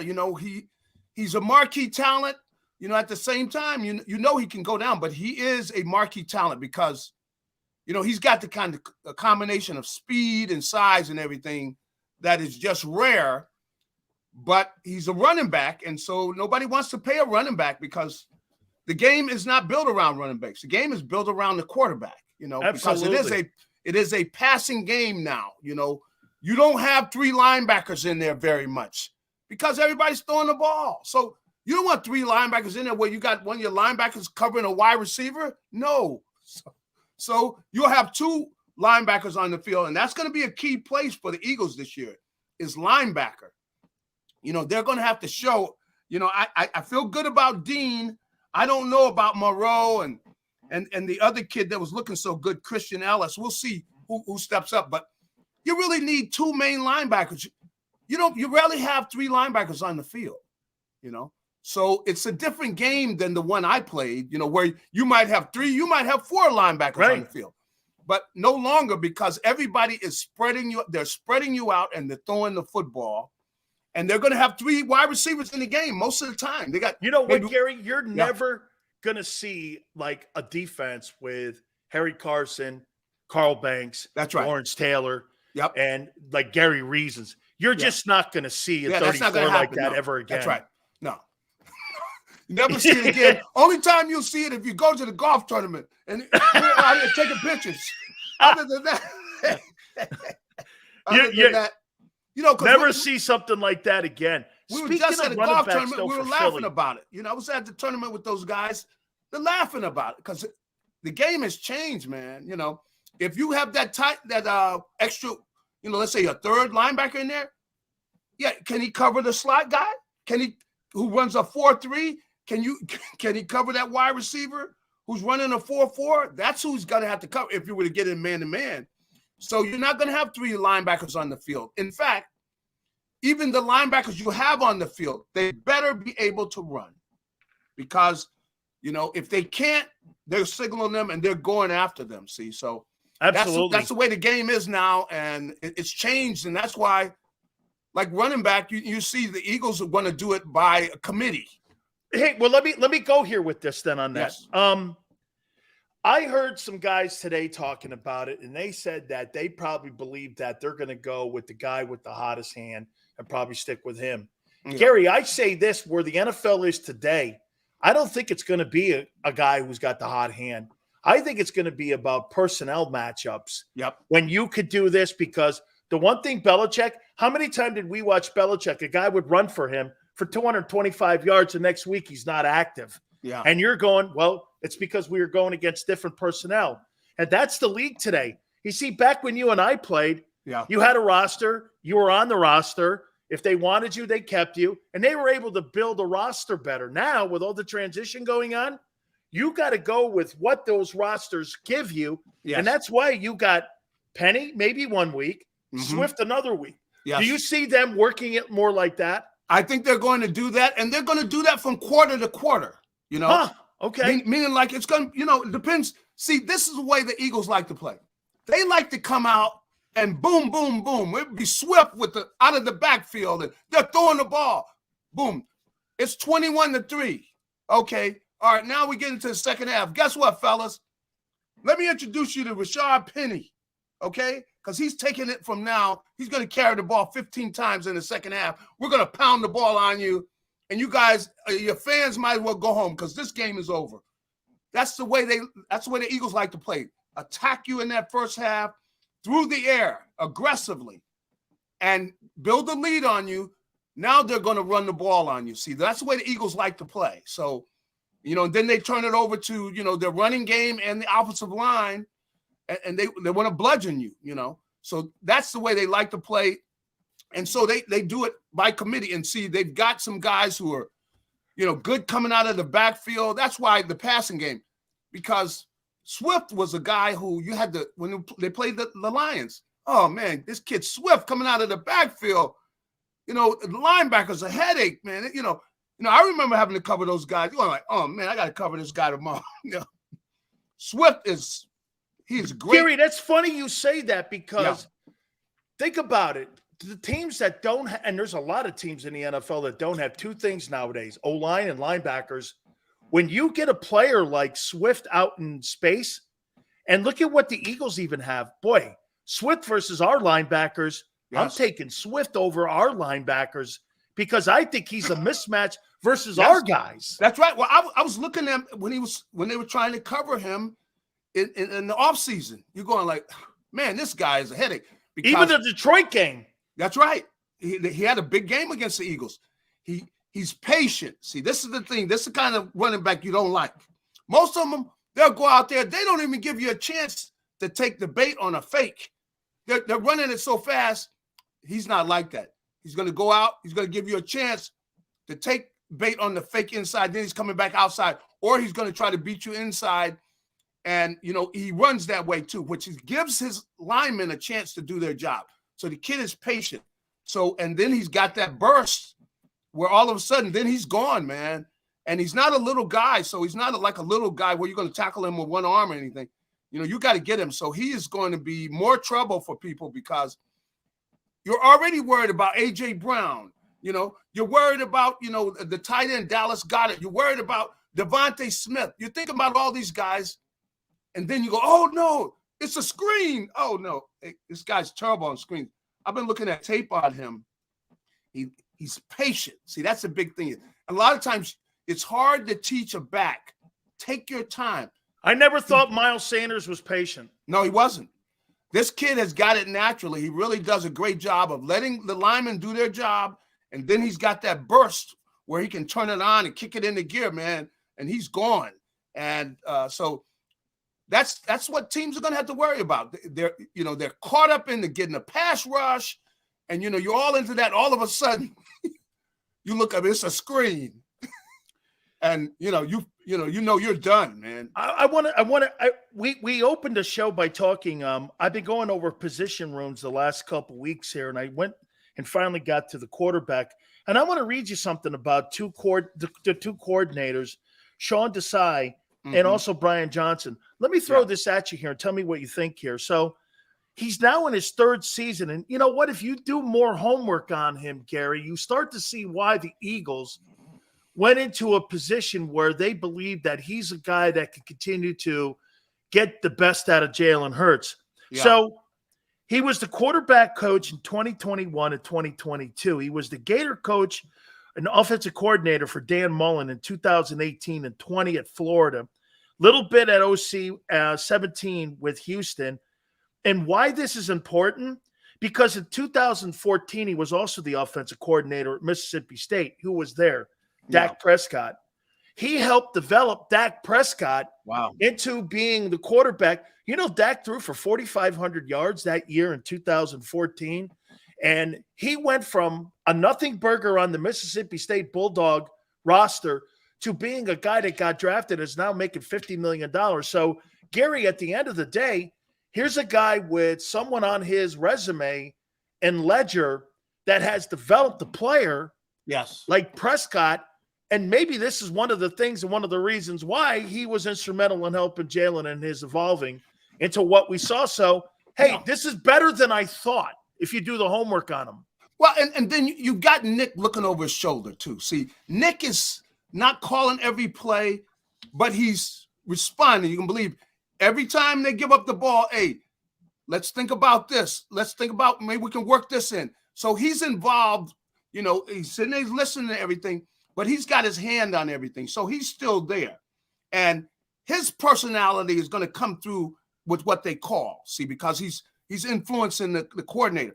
And then the big thing about, Brian is his relationship with Jalen. See, he's known him since he was just basically a baby. I mean, because he played for his dad and everything. So their relationship and the fact that he can push him, he knows what to say to him, to keep him going. And, Jalen has got the great, self.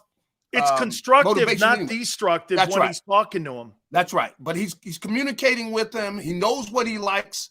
He's getting his input, and a good offensive coordinator is in his quarterback's head.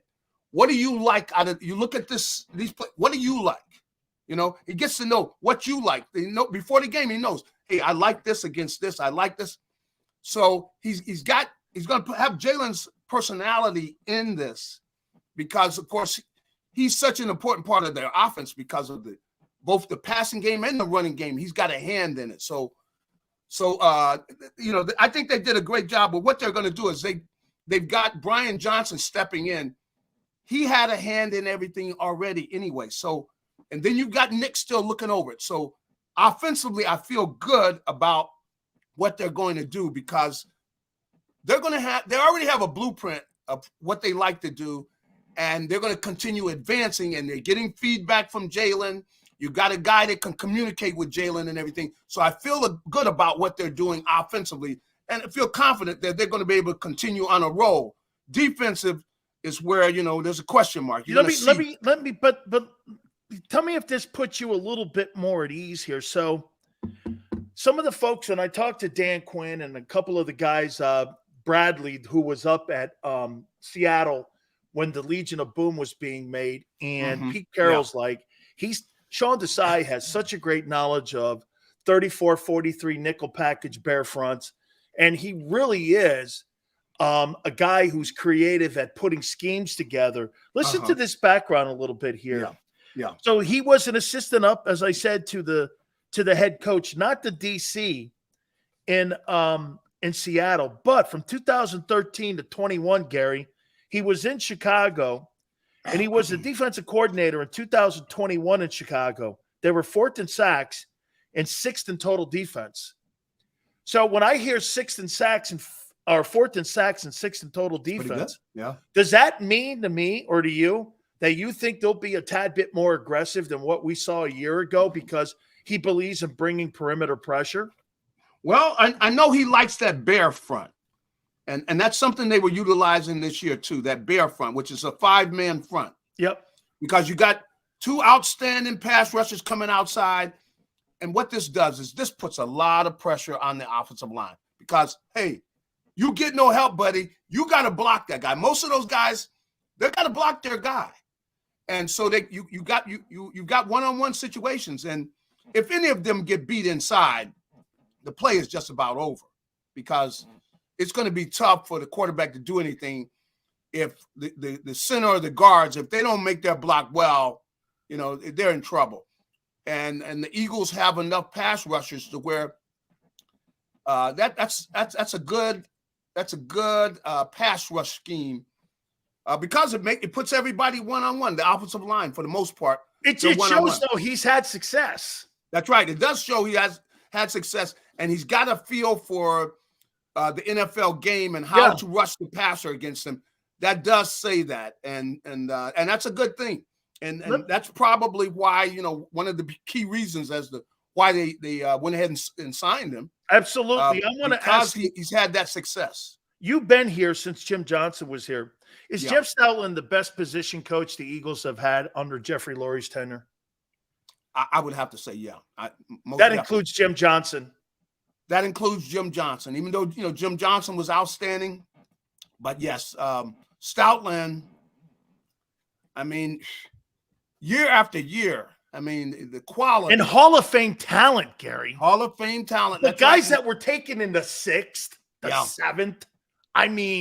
We're not talking about 4th pick in the draft like Lane, who's gone on for great things himself. Yes. But dude, he's working guys.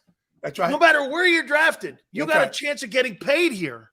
The way he drafted, the way he's developed Mayalata. Come on. Right there. You're going this kid was playing rugby. Unbelievable. And the way he's developed them, and he's getting better every year. He's still getting better, and even the veterans. And the way that they have a mindset of doing their job and the mechanics of it, and the kids are so caught up in it with the detail that this is the way you want your offensive line. You want these guys thinking about getting better and being precise and being we're consistent. See, that's a big thing they're looking for. They're looking for consistency, and you got guys that are Pro Bowlers that are still pushing themselves to try to get better. Stoutland, the guy's doing a great job. One of the absolute best. I got 2 guys left here. Tell me this on Michael Clay special teams. Outside of Jake Elliott, Gary, they're not very good at covering punts. They're not very good at punt return. They're not good on kickoff return. They're not good on the kickoff team. Hey, how does he keep a job? He's been there 3 years. Is it because they're not giving him the personnel? I mean, I give guess me you your have to say take that. on that. I tell you, when they re-signed him, I'm going, whoa. Me too. What? You know? I'm Because shocked. if anything I look at and say, not good, special teams, man, you know, really There's not a unit outside the field goal team, Gary. That's good. I looked at it and I said, if there's any way that they lose, this is going to be reason why. Yeah. And you know what? Everybody looks at all the things that happened in the Super Bowl, but we don't talk much about that punt return. Absolutely. That was a like a Total stab in factor. the gut. But and was anybody surprised that the special teams eventually let us down? Because they were mediocre and poor all year. That's the one part of the team which you look at and you say, really, when you think about it, man, they got to get better than that. And you know, I was surprised, you know, when right away they like he was one of the first guys to get re-signed. I'm going, man, he got a good agent. Yeah, well, I'm like this. How did that guy was one of the first moves that they made in the offseason? Finally, Gary, look at this one here. What I thought was funny, because I went on the Eagle website and I thought this wording was funny. Senior defensive assistant. Now, I looked at that and I said, okay, to who? Desai or Nick? Who does he answer to? Okay. Because sometimes if you go on other websites, senior defensive assistant to Dan Quinn. Yeah. And it's labeled that way for a reason because of the hierarchy that you have on defensive coaches. Yeah. That you're a special assistant to Dan Quinn. Okay. If he's a senior assistant, defensive assistant, who does he answer to? Does he answer to Desai or does he answer to Nick, in your opinion? Well, he's probably going to be answering to Nick. And I would think, I mean, because if you bring him, you're bringing him in. I mean, it would be good if him and Desai, you know, got on the good kind of communication and everything. Absolutely. But it seems like, but I can't really say. It's a weird, Gary, isn't it the weirdest thing they've done in the offseason? That's weird. You better believe it's weird. And don't think guys are not looking over their shoulder. You know, come on, man. You know, Desai is going, hey, where's he? Where is he in our locker room? Where's he fit in? That's right. Where's, you know, what exactly is he doing? You know, right? What's his job? What's his job again? Yeah, I mean, it's so vague. I know. But to this point, Gary, defensive coordinator in New England from 2012 to 17. Listen to this resume. Yeah, 2 Super Bowls, 3 AFC championships, 6 AFC East championships as D coordinator. Yeah. I mean, that guy's not answering to Sean Desai. But see, you know, but you got to always look though. You got Belichick up there and Brady. You know, I mean, well, Belichick though, but come on, Belichick is a defensive guy. That's right. So what you're doing is, so you're saying like he's an Eric Bieniemy in New England, like Bieniemy was the Andy Reid in Kansas City. Where did he have his success? Did he have success after he got out from under him? See, so I gotta look and say, man, yeah, you're doing all that, but Belichick, maybe we will, you know, we have to have this, you know, he's coming in there making corrections, making sure you got it right. You know he is. Hey, when you left out of there, you know, come on, so Gary, hey, you went to bed after you got after you got out of there. Hey, Gary, so like Matt Patricia has a defensive, you know, he's got the defensive like twists and stunts and shit, and we get him on Wednesday, right? Yeah. Come Friday, Belichick is doing this, right? We're not doing this. We're not doing this. We're doing this. Write it up again for Saturday so they have it before they go to bed. Hey, if he does it, what can he say? Nothing. So you know, I'll give him the benefit of the doubt, and we'll see how he does. But you know, he had Belichick there, and that's, I mean, come on, that's why, you know, a bunch of guys were in that kind of situation. They go for years and don't get a job offer because everybody knows they got that guy looking over their shoulder. You know, the Eric Bieniemy of New England is right. Matt Patricia, according to Gary Cobb. Hey, understand this.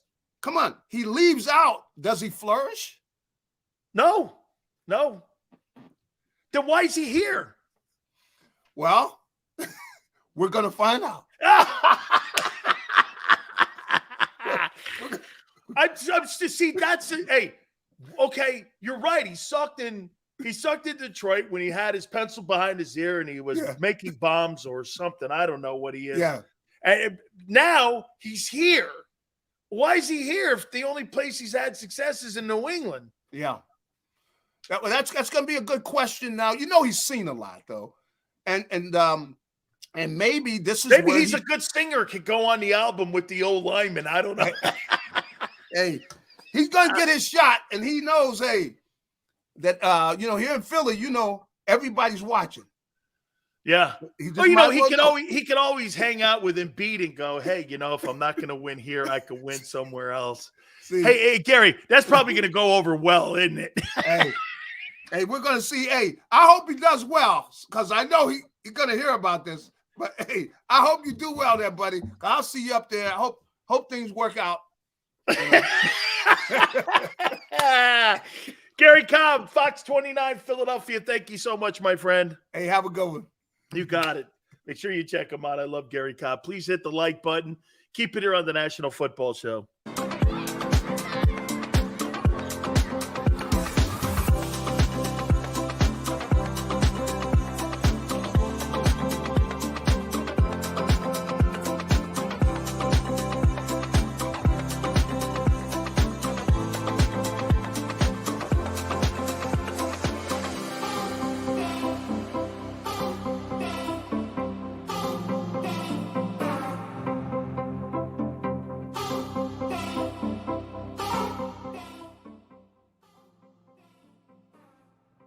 Heading down the shore, have a ball once more.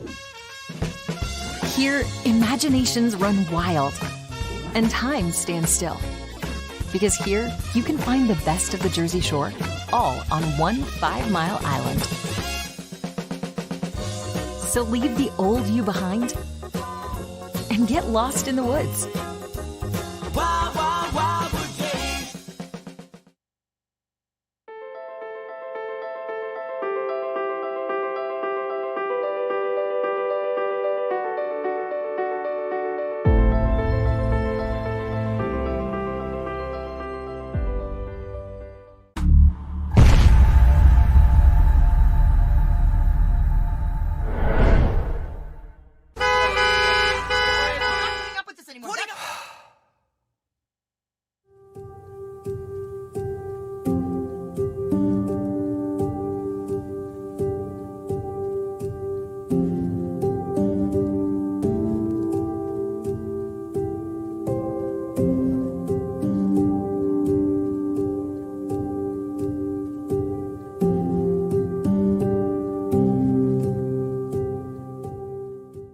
Score and save in southeastern PA and Delaware with Colony Pools this football season, and let the experts close your pool with a custom Merlin safety cover in green for the birds. And if you join our Winter Watch team, we'll give you another 20% off, and Colony Pools will handle it all. Keep your tiles on your pool, not in your pool. Fly with Colony right now, Birds fans. Visit flywithcolony.com. Hi everybody, my name's Jason Lombardi. I'm an inspector at DryTech. At DryTech we offer 3 major services, the first one being basement waterproofing, the second service we offer is foundation and structural repairs, and then the third service that we offer is mold remediation. If you feel you are having a waterproofing issue, give DryTech a call or check us out online.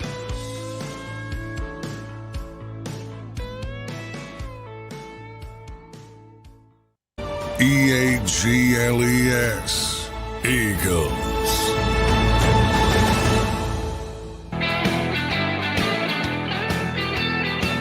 Big Silk National Football Show. Please hit the like button. So Tyreek Hill comes out with a profound statement. I'm going to get 2,000 yards. You would never hear Jalen Hurts say that.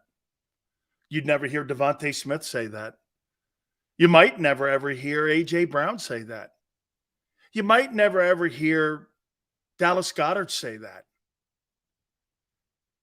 They don't have a guy on that football team in that huddle. Maybe A.J. Now, we got to see when losing happens how these guys act. Everything's great. and everybody's a front. See, right now, everybody in Philly's a front runner. You don't know how they're going to act in adversity. You have no idea. There's been a lot of winning since that 2-5 start. So everybody keeps their faces and their pie holes shut right now. Why? Well, because there's winning. Most people don't complain. The Dolphins won last year, made it to the playoffs with a first-year head coach. And this guy's first comment is, I'm going to get 2K instead of winning a Super Bowl. How about delivering an AFC championship game appearance for the Dolphins? Something that your cohorts in Kansas City won a Super Bowl without you. That has to be one of the biggest backstabs of all time for an athlete, especially somebody like Bryce Harper or Tyreek Hill. They won without you. They won without you. And some of them, and some people could make the point, well, when you were here, we won, but not enough in spite of you. Whether Tyreek Hill is a Kansas City Chief or not doesn't matter. Just like Deshaun Jackson. Deshaun Jackson brought nothing to the Eagles and their chances of winning the Super Bowl. Nothing. Nothing. Fabulous player. Okay. Hey, honestly, if you Washington Nationals trade Bryce Harper the next year, they win the World Series. I don't know. They won without you? Baseball's different. Baseball's different. Well, I thought it was, but then again, the Kansas City Chiefs won without Hill. Whether Tyreek Hill would get this, just to show you on some of these players, like these wide receiver guys, whether you're on the team or not, it really doesn't matter. It doesn't matter. If the quarterback's good enough, he makes average guys better. And that's the thing. And here's something else. Could Jalen Hurts make lesser players better? I believe that. But when you have star players on your team already and you give them career years, that's the secret magic.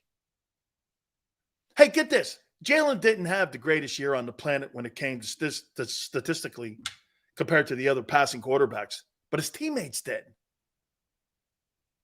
And they won. They won significant games. I can't tell you how hard that is. Okay? Could Jalen Hurts have thrown for empty calorie stats late in games when they were up big just to get the numbers? Probably, like some of the quarterbacks do, and some of the receivers want to get catches. Dude, an NFL receiver today, his perfect game is this: 14 catches, 130 yards, 2 touchdowns, whether they win or not. That's the position. Whether they win or not, because you know why? Receivers get paid. They don't get paid to win. Quarterbacks get paid to win and put numbers up, believe it or not, but mostly wins. If you're a wide receiver, you don't get paid on wins. What a luxury. You touch the ball 6 times a game, and you're not paid on wins. All the elite wide receivers in the National Football League, who has a Super Bowl? Let's see. Cooper Kupp? DeAndre Hopkins? No. Devontae Adams? No. Jamar Chase? No. Jalen Waddle? No. Tyreek Hill? Yes. They just won another one without him, though. Look at all the top flight guys. Like 2 or 3 have Super Bowl rings. The rest of them don't. Does Justin Jefferson? Not even close to getting one. Justin Jefferson hasn't even been close to a Super Bowl ring. So what's the point? What's the point? I need the quarterback, dude. I need the quarterback. And some really good players at wideout and a great tight end. And if I've got that quarterback figured out, that's why the Giants aren't. See, the Giants haven't figured it out. You don't have, if you have the quarterback, you don't have to pay the running back. Ask the Eagles. Ask the Bengals. Joe Mixon took a pay cut to stay in Cincinnati. He took a pay cut.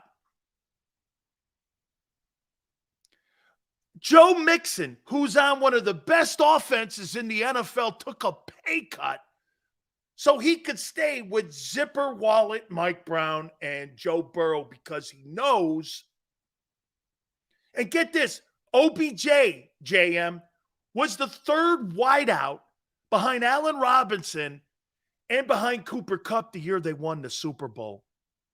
He was nothing factor in that Super Bowl. He went for the ride. He was on the bus. Will Jefferson be Randy Moss? Auto stats, no championships? Absolutely. Justin Jefferson is not going to get anywhere near a Super Bowl. Nor will Jamar Chase did get close already because he's got Burrow. Will Stephon Diggs? I don't know. I'll tell you what, I understand now why Minnesota moved off his ass. He's a headache. And Minnesota didn't want to deal with it anymore. Now the headache's in Buffalo. You think there's a coincidence to that? And hey, and for the record, wouldn't you think that Justin Jefferson would be pissed off in Minnesota right now? Or is he happy because he's on pace that only Jerry Rice and Randy Moss have had and been on because he's getting his numbers and he's getting his catches and targets? He's probably as happy as a clam in Minnesota. Wouldn't you think he'd be pissed off, though, that they're nowhere near a Super Bowl contending team? Nowhere. Yeah, it was Robert Woods. You're right. Nowhere near it. Nowhere. Okay?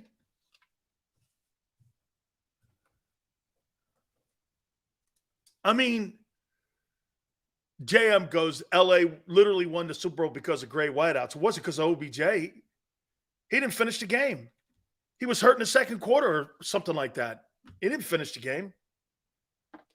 He was having a really good game.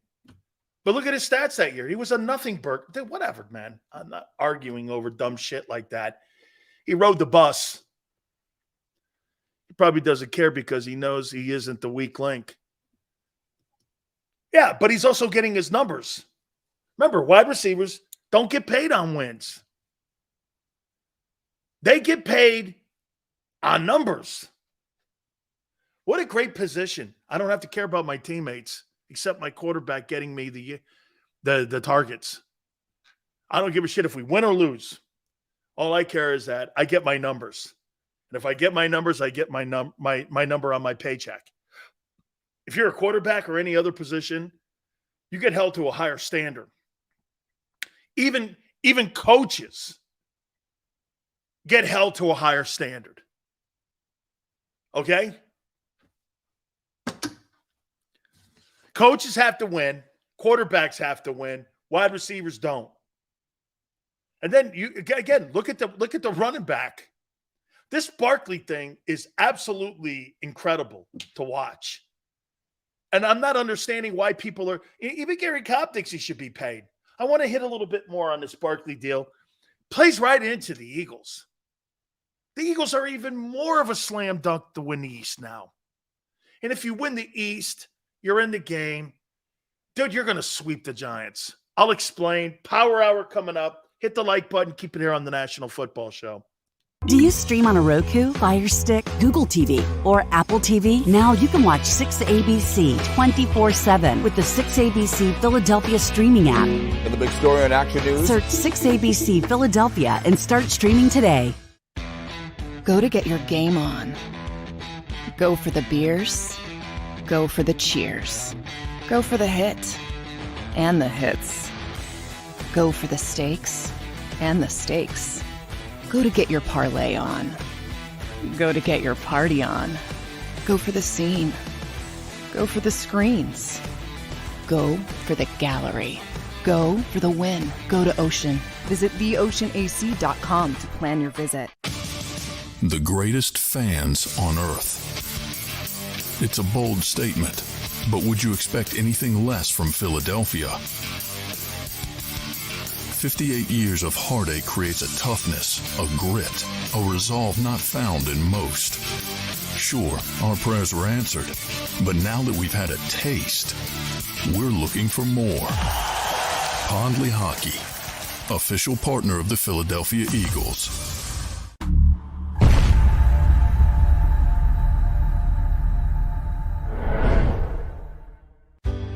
Go passionately. Go fearlessly. Go confidently. Go Birds! Go confidently towards your goals with First Trust, Philly's hometown bank for nearly 90 years, and the official bank of the Philadelphia Eagles. We're focused on getting you over the goal line.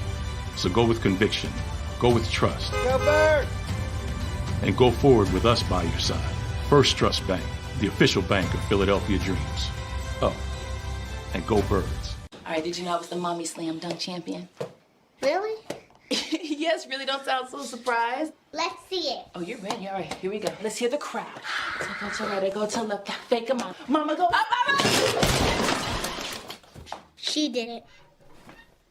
Again? You can't avoid gravity, but United Healthcare can help you avoid financial surprises by helping you compare costs and doctor quality ratings.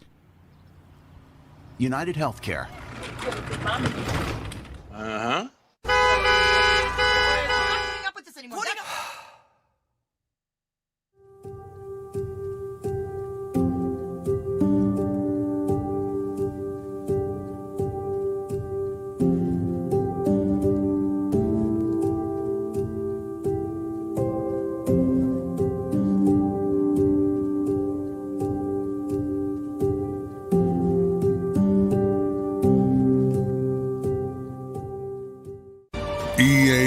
EAGLES, Eagles.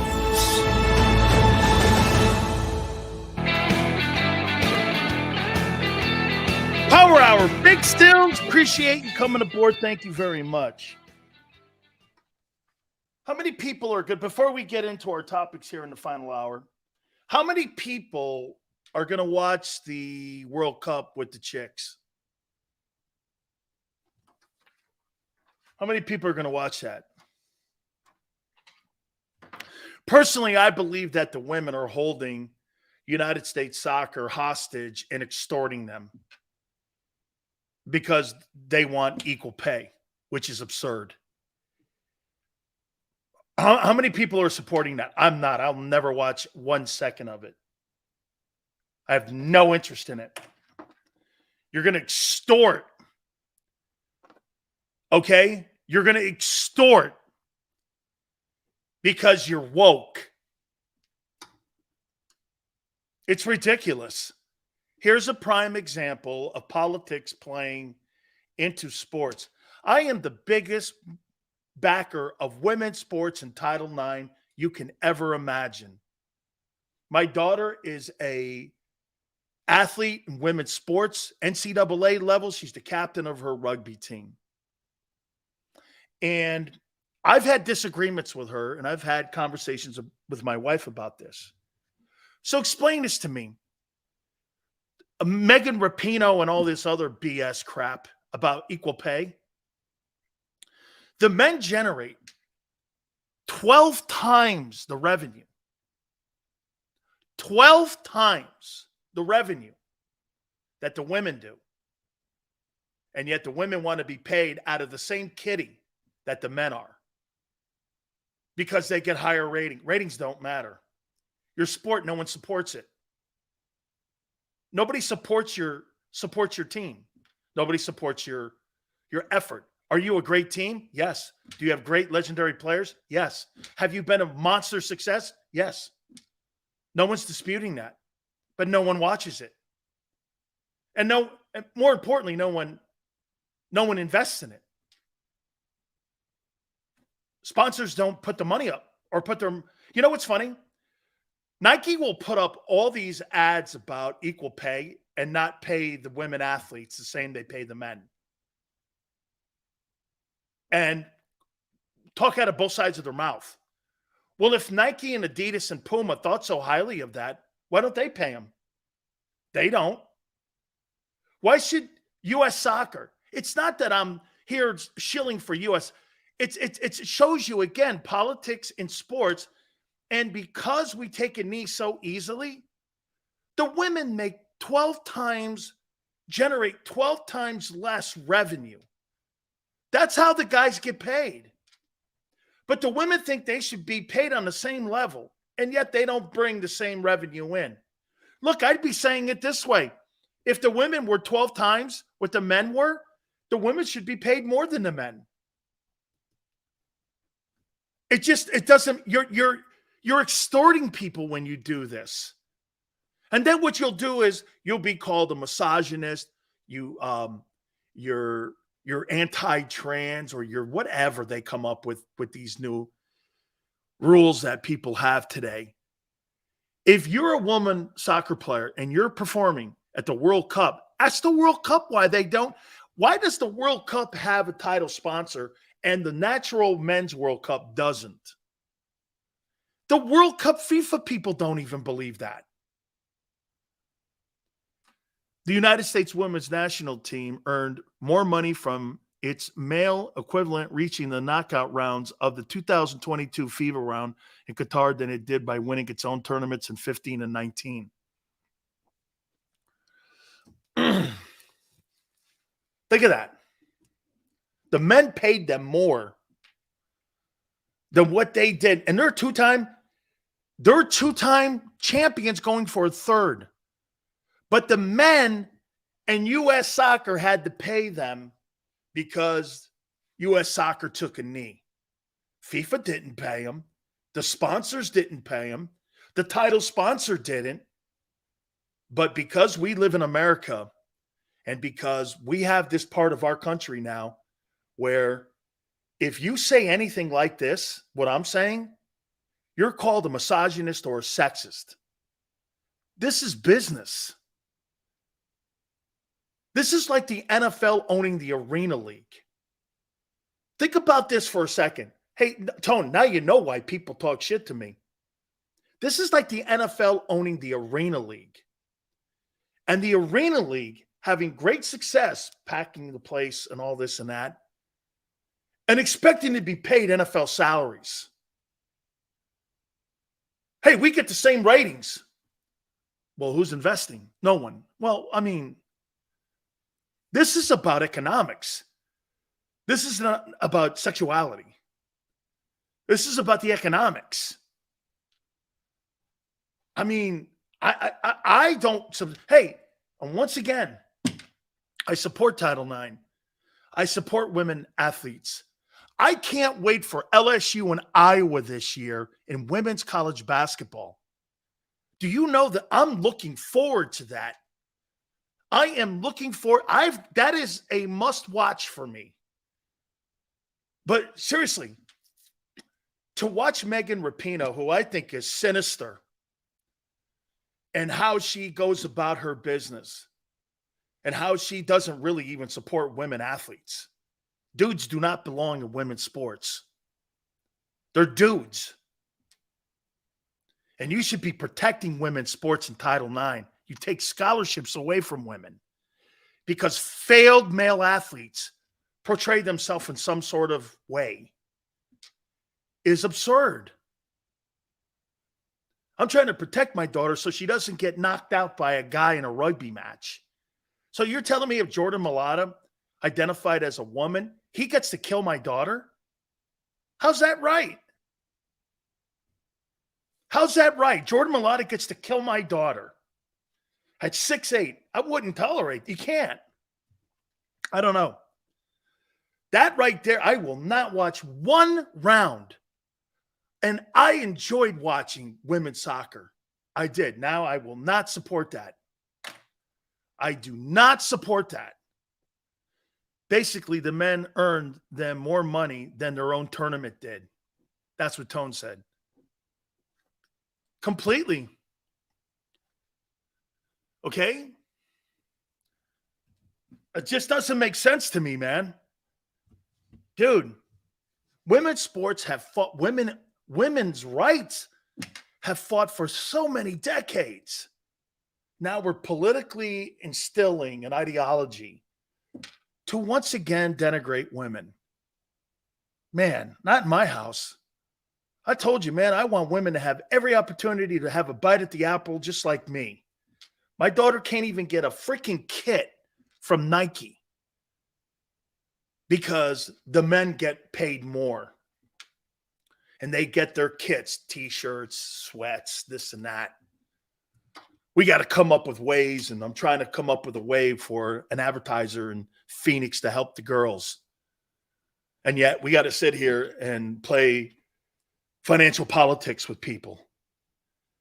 And you got Fox Sports involved in it and all this. It's a crime.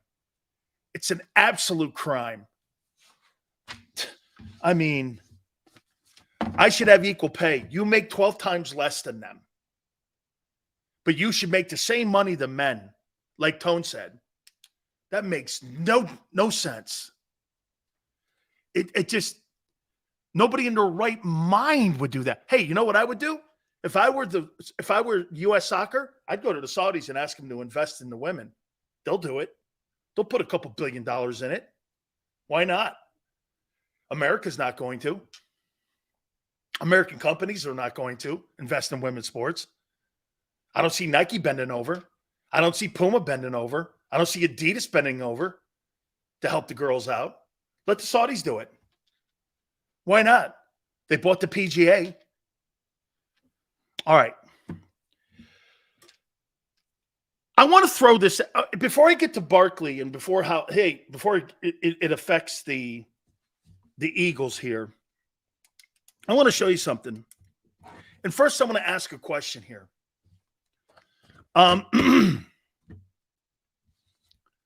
Chuck goes, we see through the national media BS. Chuck, they don't think you do. Chuck, they don't think you do. They think you're an idiot. They're going to keep continuing to push identity politics through sports to you, through these networks and through the World Cup. The World Cup doesn't even support women's soccer. Like Tone said, if it wasn't for the men, they would not have a U.S. women's soccer team. They couldn't support themselves on what they make from the FIFA tournaments. They would not be able to field the team. Nobody invests in women's soccer. This is not just a FIFA thing. But see, they somehow have tied that in. Well, men get paid it. Look, if I'm talking about a CEO of a company who's coming out of Harvard and a woman has just as much and just the same resume and has worked in another company and has brought company billions of dollars, and she's lined up next to a dude, best person wins. In that case, I'm hiring the most qualified person to run my company. I don't care if you wear a skirt or if you wear a suit. I'm looking for the best human being to run my company because you're qualified and you've brought billions. Don't get me wrong here. If you're the most qualified and you have brought billions to companies, everything's off the table here, man. Whoever wins that, wins that. If you're better for my company, you're being hired. If he is. Best person win. This is not a popularity contest. This is about success.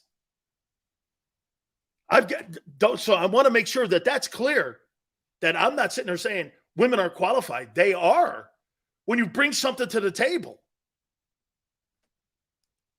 Okay?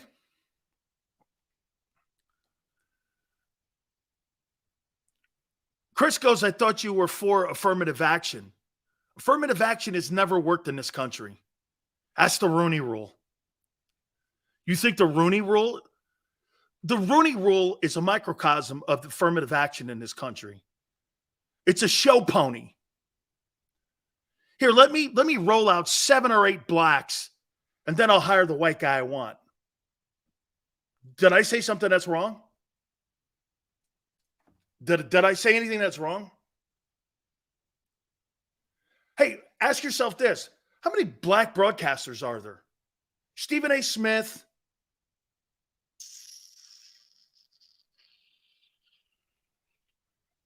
Shannon Sharp, Emmanuel Acho,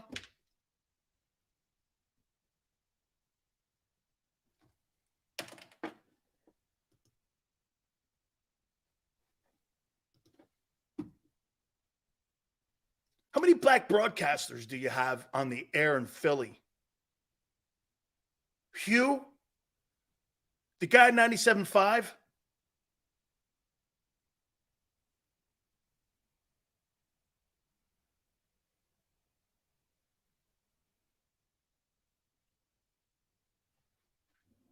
I'm talking Monday through Friday, host Scott. Ike.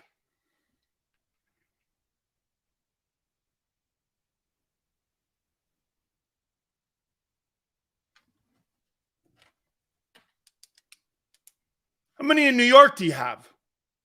Tiki.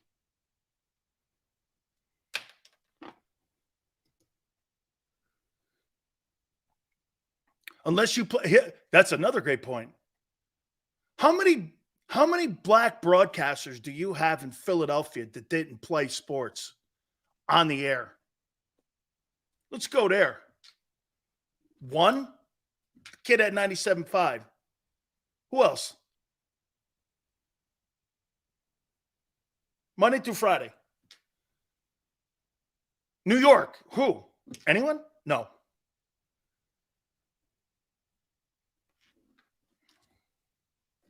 Same people that bitch about it don't do anything about it.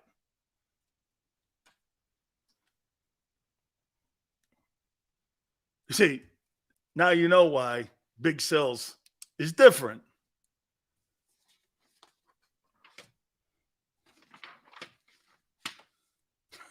Right. I like the people who complain about shit and then don't look at their own room and look at their own companies. Like the NFL. Affirmative action. I mean, seriously, how many black broadcasters are there in the country that didn't play the game?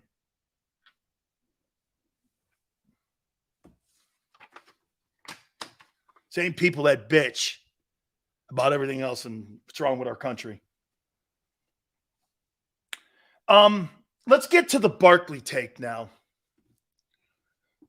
Let's get to, and by the way, Tone, is a credit to minorities because I'll tell you what he's doing. He's carving a path for the ones behind him.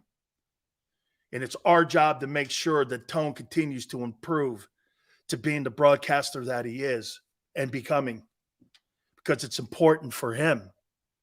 Like it is when I had Joy with me, for me to make sure she's carving a path for the women behind her. It's up to us to make sure we open doors, because those doors will never be open. They'll never be open because companies don't open them. You have to kick the door down. Okay? You have to kick it in. A guy like me, an athlete, they don't want me to get ahead because I'm better than you and I played the game. That's why it's important not to keep me from going here.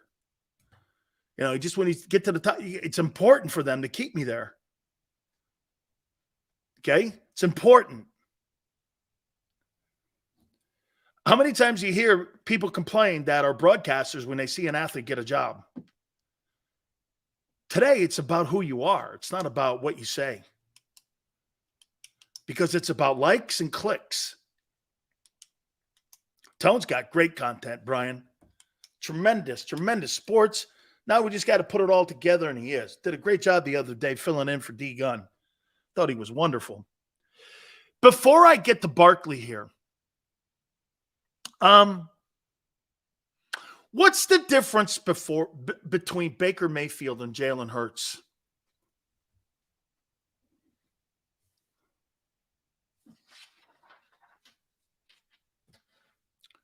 What's the difference between Baker Mayfield and Jalen Hurts?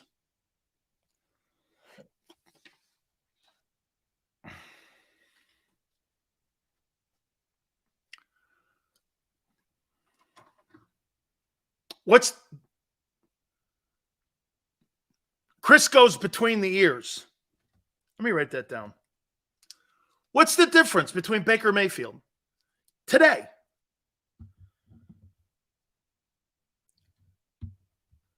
Hurts handled adversity way better. Between the ears. I like both of these. Hurts is a winner. Where was that? Hurts was benched because he lost. Work ethic.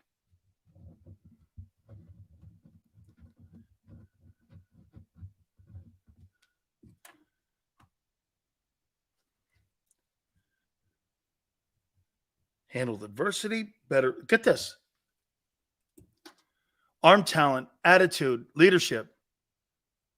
Arm talent?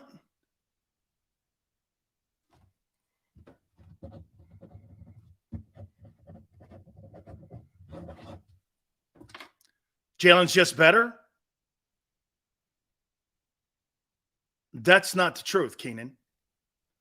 That's not how they saw them in college. Maturity.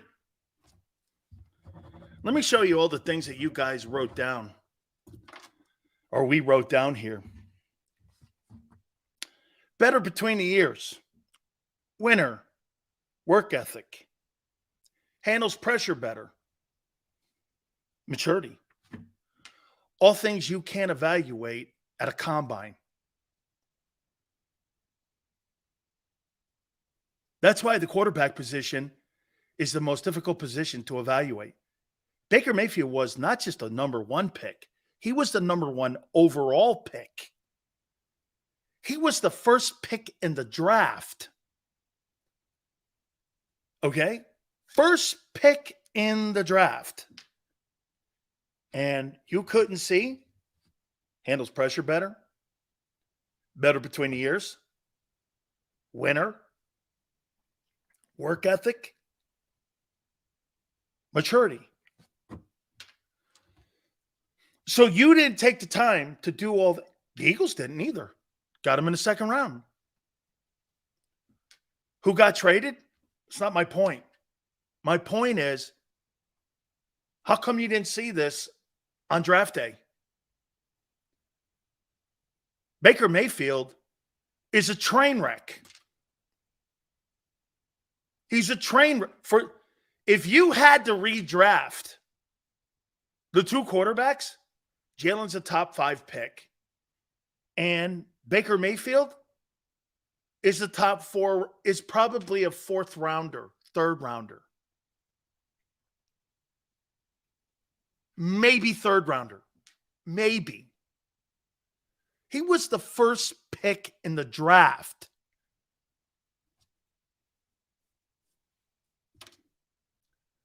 JM goes better decision making. That's not how they saw Hurts. They didn't see Hurts as a good decision maker. They didn't see Hurts' good work ethic. They didn't see he was smart between the ears. They didn't see his maturity. They didn't see any of those things. So what are you talking about? They didn't see any of that. But yet they picked Mayfield 1 overall.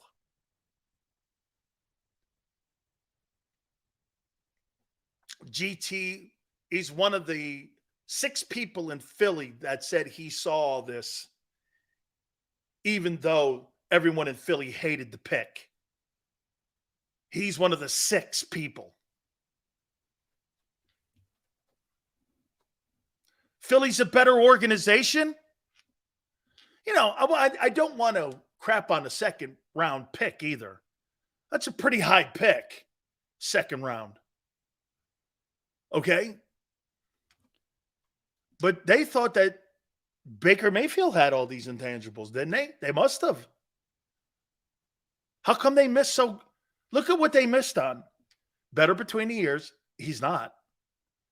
Better work ethic. He doesn't. He's not mature like Jalen. He's not a winner. His arm talent, he doesn't. I don't think he has better. I didn't think he had better arm talent than Jalen Hurts. Maybe better accuracy at first, but he didn't have better arm talent than Jalen Hurts. We're not talking about Josh Allen over here with Baker Mayfield. How can you miss so dramatically on two guys? How do you miss like that? Joseph goes, you can't teach Heart of a Champion. No, Joseph, you can't evaluate it. You have to guess at it. It's got to be a gut feeling. You got two guys here that were completely at the different ends of the spectrum. You think Jalen Hurts is any less mature than he was 3 years ago? No. You think he has any less work ethic? No.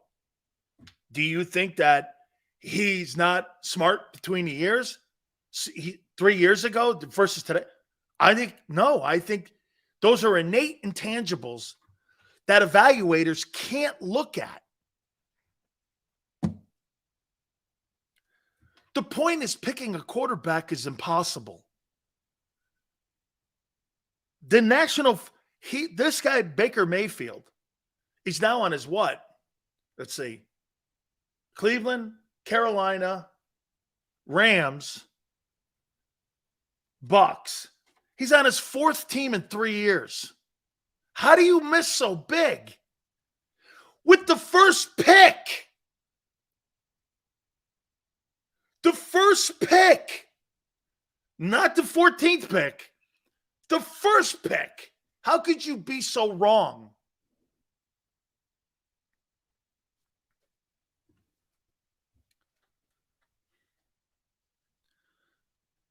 It's Nick Saban missed on Jalen Hurts. Nick Saban missed. That shows you when you're looking at a quarterback and you're looking at the Brandon Whedons of the world versus the Lamar Jacksons of the world or the Jalen Hurtses of the world, you really don't know what you have, or the Carson Wentzes of the world. You want to hear something crazy? Carson Wentz has had a superior career than Baker Mayfield has. He's had a superior career. He's superior to Baker Mayfield. Baker Mayfield's starting in Tampa. If you tell me, who would you rather have a quarterback? I'll take Baker. I'll take Carson Wentz. At least he won. And at least he's not awful. That guy's awful. Look at Trey Lance. You gave up 3 ones for a guy who's third team.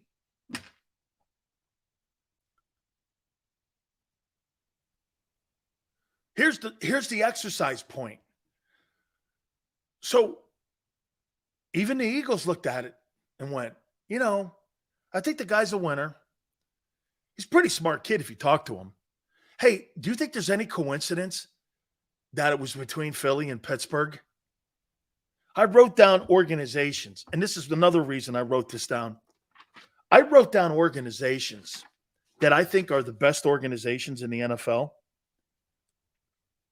And I wrote down Chiefs, Eagles, Steelers, Niners, and the Seahawks. Geno Smith, they turned his career around. San Francisco, they're winning in spite of the poor decisions that they're making at quarterback. Steelers, they've always been great.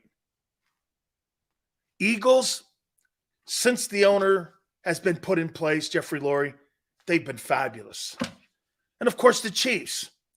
You could put the Patriots up here too. There's just a way.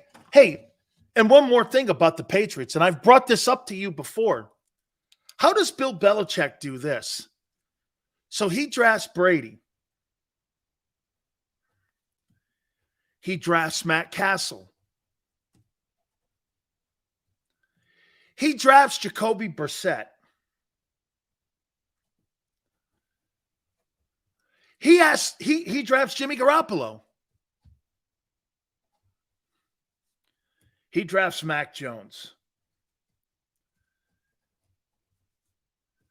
He drafts Bailey Zappi. That's 1, 2, 3, 4, 5, 6 quarterbacks that Belichick has drafted. Do you know what they all have in common? They've started NFL games. Castles won a division title in Kansas City when he was traded. Brady's the GOAT.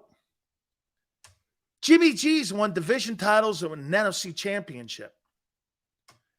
Jacoby Brissett has started in Indianapolis and in Miami and probably will start in Washington. Mac Jones started in New England. You guys got a pretty good sense.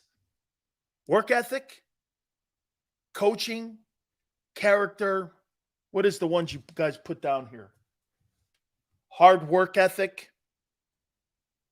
Between the ears. All those guys have all those intangibles.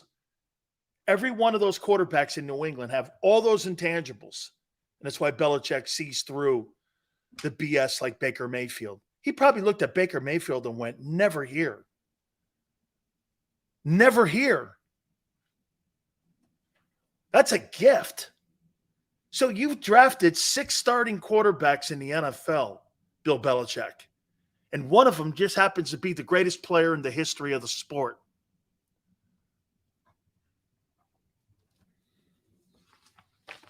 Says a lot about Bill.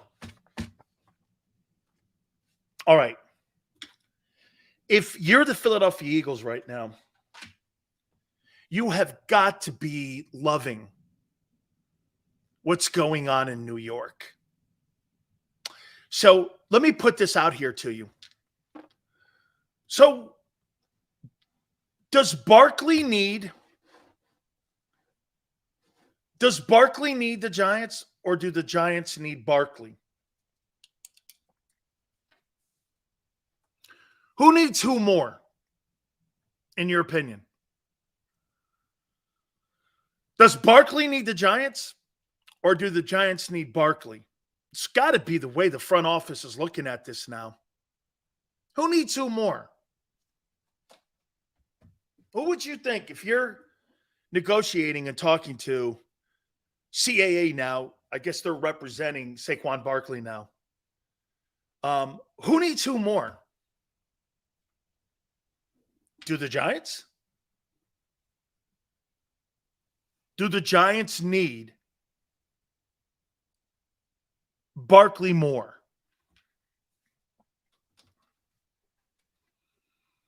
I would make this point to you. If the Giants sign Saquon Barkley, are they any closer to winning a Super Bowl? Are they? Are they any closer to winning a Super Bowl? I would say no. They're not. I would look at them and I would make this comment. And we opened the show with this. And I'll say it again to you. At the end of the day, the New York Giants, if they make this move by signing Saquon Barkley to a contract and they give him a contract extension, in my opinion, the New York Giants will be further behind the Dallas Cowboys and the Philadelphia Eagles, more so than ever before. You're not going to win by paying a running back $15 million. You're just not. You're not going to get anywhere with this. So at the end of the day, bottom line, in my opinion, I think the Giants move on. Or how about this? Do you start the season and trade him by the trading deadline? And maybe you trade him out of the AFC? Because I can't see the Giants budging. And by the way, they've made a comment that they're not going to budge. So if I'm the New York Giants, I hold, and I, if it were me, I would totally sit here and I would play their bluff because no team in the National Football League is going to pay Saquon Barkley, in my opinion, $15 million. It's just not going to happen. And I would do the same thing if I were the Raiders. I would not sit there and give Josh Jacobs $15 million. All right. Hit the like button. Keep it here on the National Football Show. Do you stream on a Roku, Fire Stick, Google TV, or Apple TV? Now you can watch 6ABC 24/7 with the 6ABC Philadelphia streaming app. And the big story on Action News? Search 6ABC Philadelphia and start streaming today. Go to get your game on. Go for the beers. Go for the cheers. Go for the hit and the hits. Go for the stakes and the stakes. Go to get your parlay on. Go to get your party on. Go for the scene.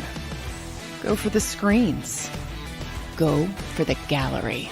Go for the win. Go to Ocean. Visit theoceanac.com to plan your visit. The greatest fans on earth. It's a bold statement, but would you expect anything less from Philadelphia? 58 years of heartache creates a toughness, a grit, a resolve not found in most. Sure, our prayers were answered, but now that we've had a taste, we're looking for more. Pondley Hockey, official partner of the Philadelphia Eagles.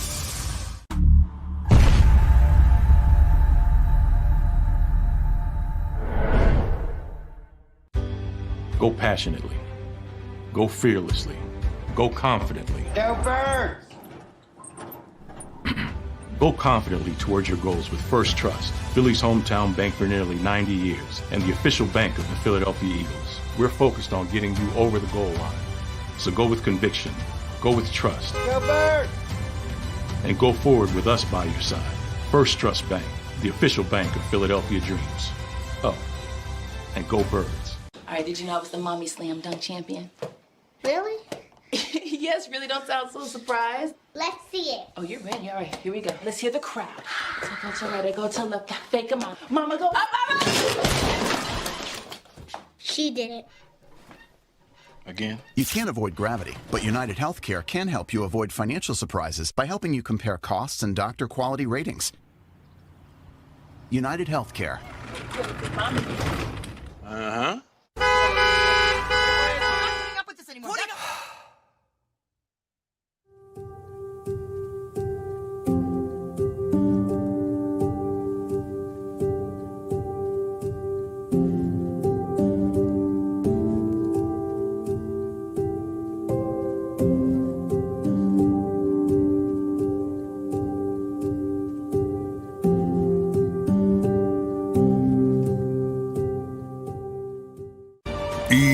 EAGLES, Eagles.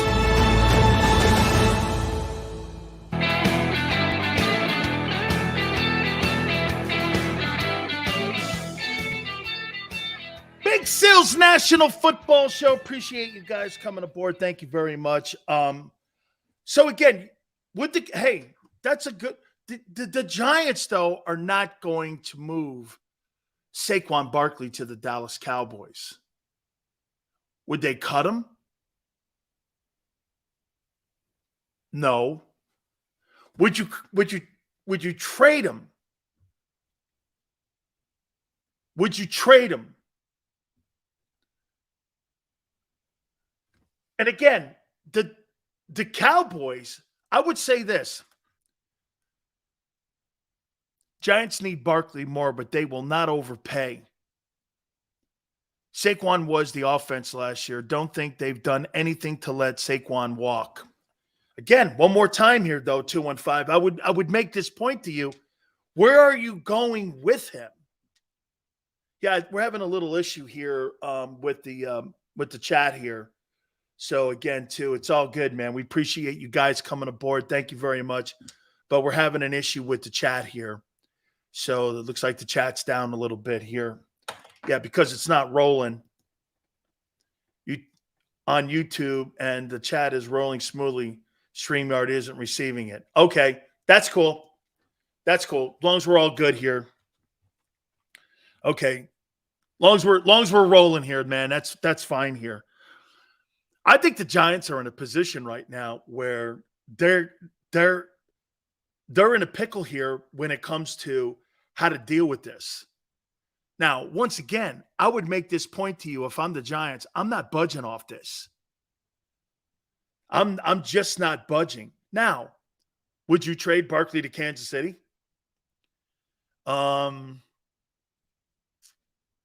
Would you trade him to Buffalo?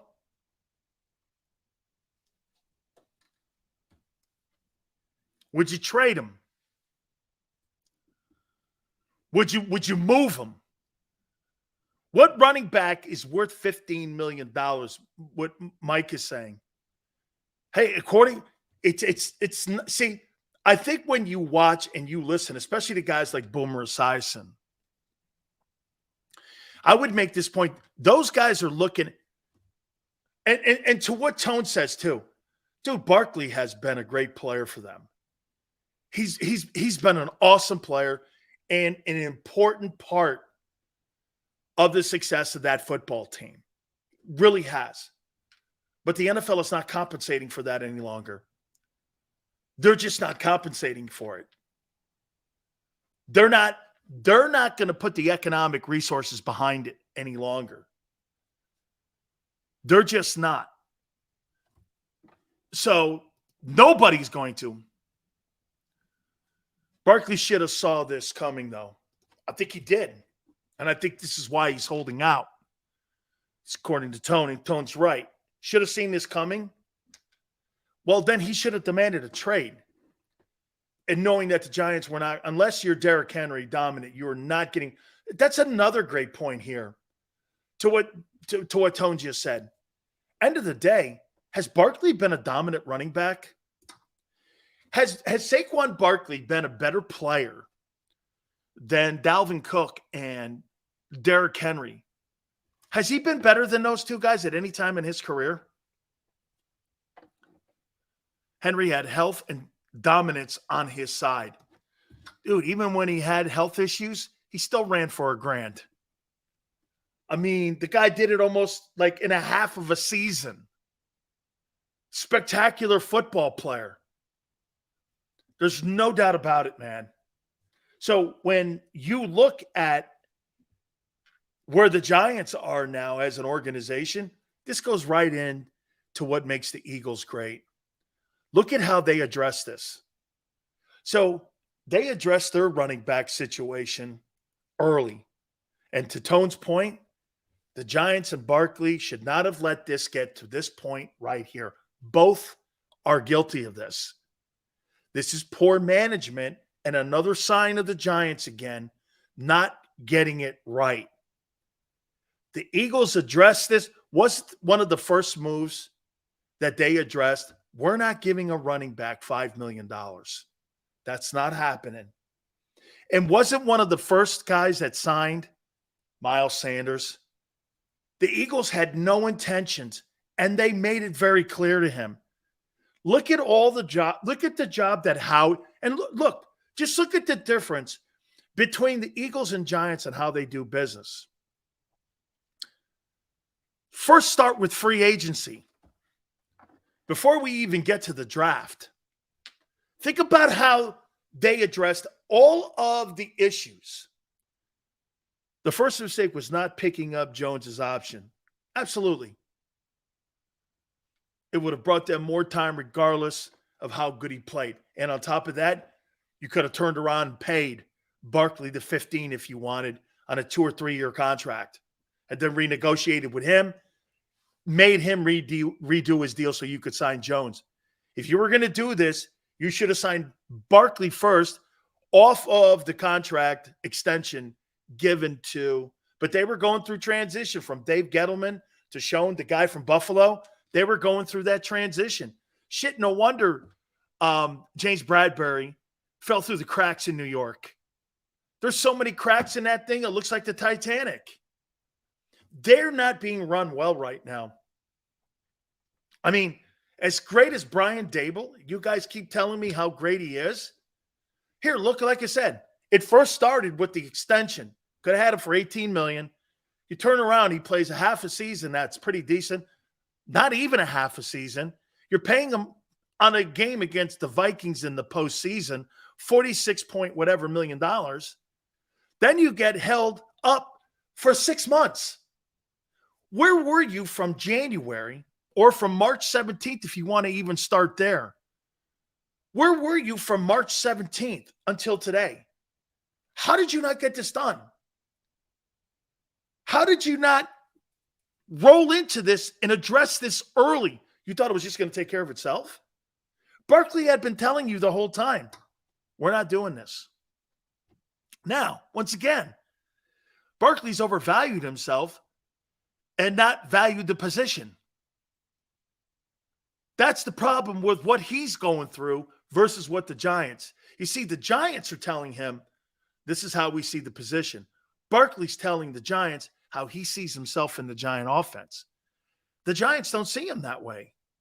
The Giants think they can get another guy in there, Dalvin Cook. I believe they're using Dalvin Cook as leverage. They must be on a. If I were the Giants, I would be negotiating a contract with Dalvin Cook tonight. Okay, I would be negotiating it. And if Barkley doesn't want to come back and play for New York, I would be working on a trade. I would sign. I'm not here on July 17th. I'm not holding up my football team for Saquon Barkley if I have this much conviction, because for you to let this roll out, you have a plan. The Giants have to have a plan. Don't you agree? Or it's going to look chaotic again. You have to have a plan here if you're New York. I don't think the Giants need Barkley. I do not. Because if they did, they would have taken care of this in March. We need this guy. Hey, man. And then you wouldn't have went and got Darren Waller. You would have made your number. Was the number one priority in the offseason Darren Waller, Daniel Jones, or Barkley? Sure looks like Barkley was the third most important thing. Didn't they give a contract extension also to their defensive tackle? Didn't that kid, hey, Tone, am I right? Didn't the defensive tackle get a contract extension also? I think the defensive tackle got a contract extension or restructured his contract, got a new deal as well. So is he the fourth guy? And to Tone's point, so you just thought this was going to just take care of itself? This goes to show you once again how good the Eagles do business. How good they do business compared to everyone else. They addressed their free agency early. Sayamala was leaving. They were not going to re-sign him for the money the Steelers gave him. They were going to let Andre Dillard walk. They made it very clear their direction and their plan to their free agents. They were not bringing Kaiser White back at $5 million. They were not bringing TJ Edwards back at $7 million. They let those guys walk because Howie had been doing his work all year long. They knew immediately what they were doing. The Eagles have a game plan. They totally had a game plan. Okay? And they worked it strategically. The Giants are everywhere. The quarterback gets overpaid. The tight end's overpaid. You let the running back contract roll until the final day. When, get this, CAA, the player, and the other agency thought the Giants were going to buckle and pay the kid. Well, they didn't. Now what do you do if you're Barkley? You really don't go through training camp? You really are going to miss games during the regular season? Well, now that you're here, why would the Giants fold their armchair? You know what I do? I keep the pressure on Barkley. Hey, you want to sit out? Have at it. But it's going to get to a point where we're going to have to make a decision here on if you're here or not. And there's going to be no going back on this. Okay? It's unfortunate because you thought the Giants were trending in the right direction. Now they look financially incompetent. Completely. They look completely financially incompetent. I mean, look at how they're, dude, the Giants are so far. Jalen Hurts and the Philadelphia Eagles are so far ahead of the New York Giants, an organization with Tish and the Maras, George Young, Jerry Reese, all those guys, Tom Coughlin, ran a magnificent organization. Now it is everywhere. They have no chance. The Giants have not been relevant for 13 years. And they're going in the same trending direction. I'll tell you what, organizationally, they look 10 times worse than the Cowboys now. The Cowboys addressed the wide receiver. I think they need to address a running back. They let Zeke go. Tony Pollard is in camp. They got that. The Cowboys with Jerry Jones look 10 times better now. They look 10 times better. Crazy. And the Raiders? So if you're the Raiders, why would you give? Hey, Tone, do you know what Jacobs is asking for? Think about this. If you're the Raiders, you're going nowhere this year. With him or without him. It's like the D-Hop thing in Arizona. Why would I give a running back $15 million? Do you think he really makes the Raiders competitive in the AFC? You're going to finish in last place with him or without him. Why would I pay that? Now, if this guy was a big-time wide receiver, we got a different conversation. If he was a quarterback, there's a different conversation. The league, as we said in hour number 1, and I think this is a prime statement, the league is telling the running backs today on franchise tag day, listen, guys, I know you think you're worth a lot to teams, and you are. You are important in moving the ball, time of possession, running the clock out.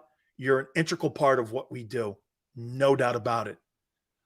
But financially, the NFL has its limitations, and so do teams now with salary caps. The average NFL running back, in my opinion, in the next 2 years, if he's making more than $5 million, I'll be shocked. He's a $5 to $7 million guy, tops for the best. And the rest of that money is going to go into what Tone said. You know what that is? Premium position guys on offense. Tight ends, wide receivers, quarterbacks. And maybe O-line.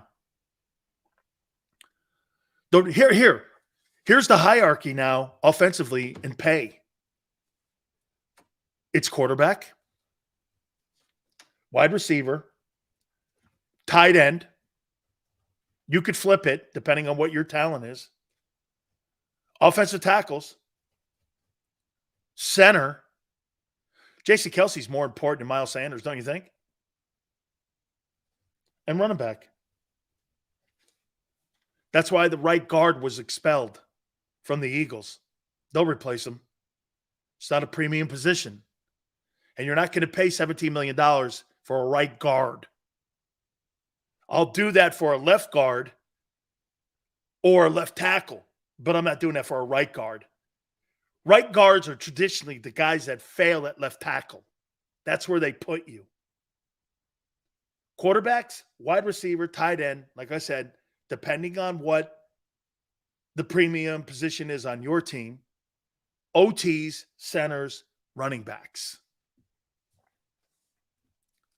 Not paying for.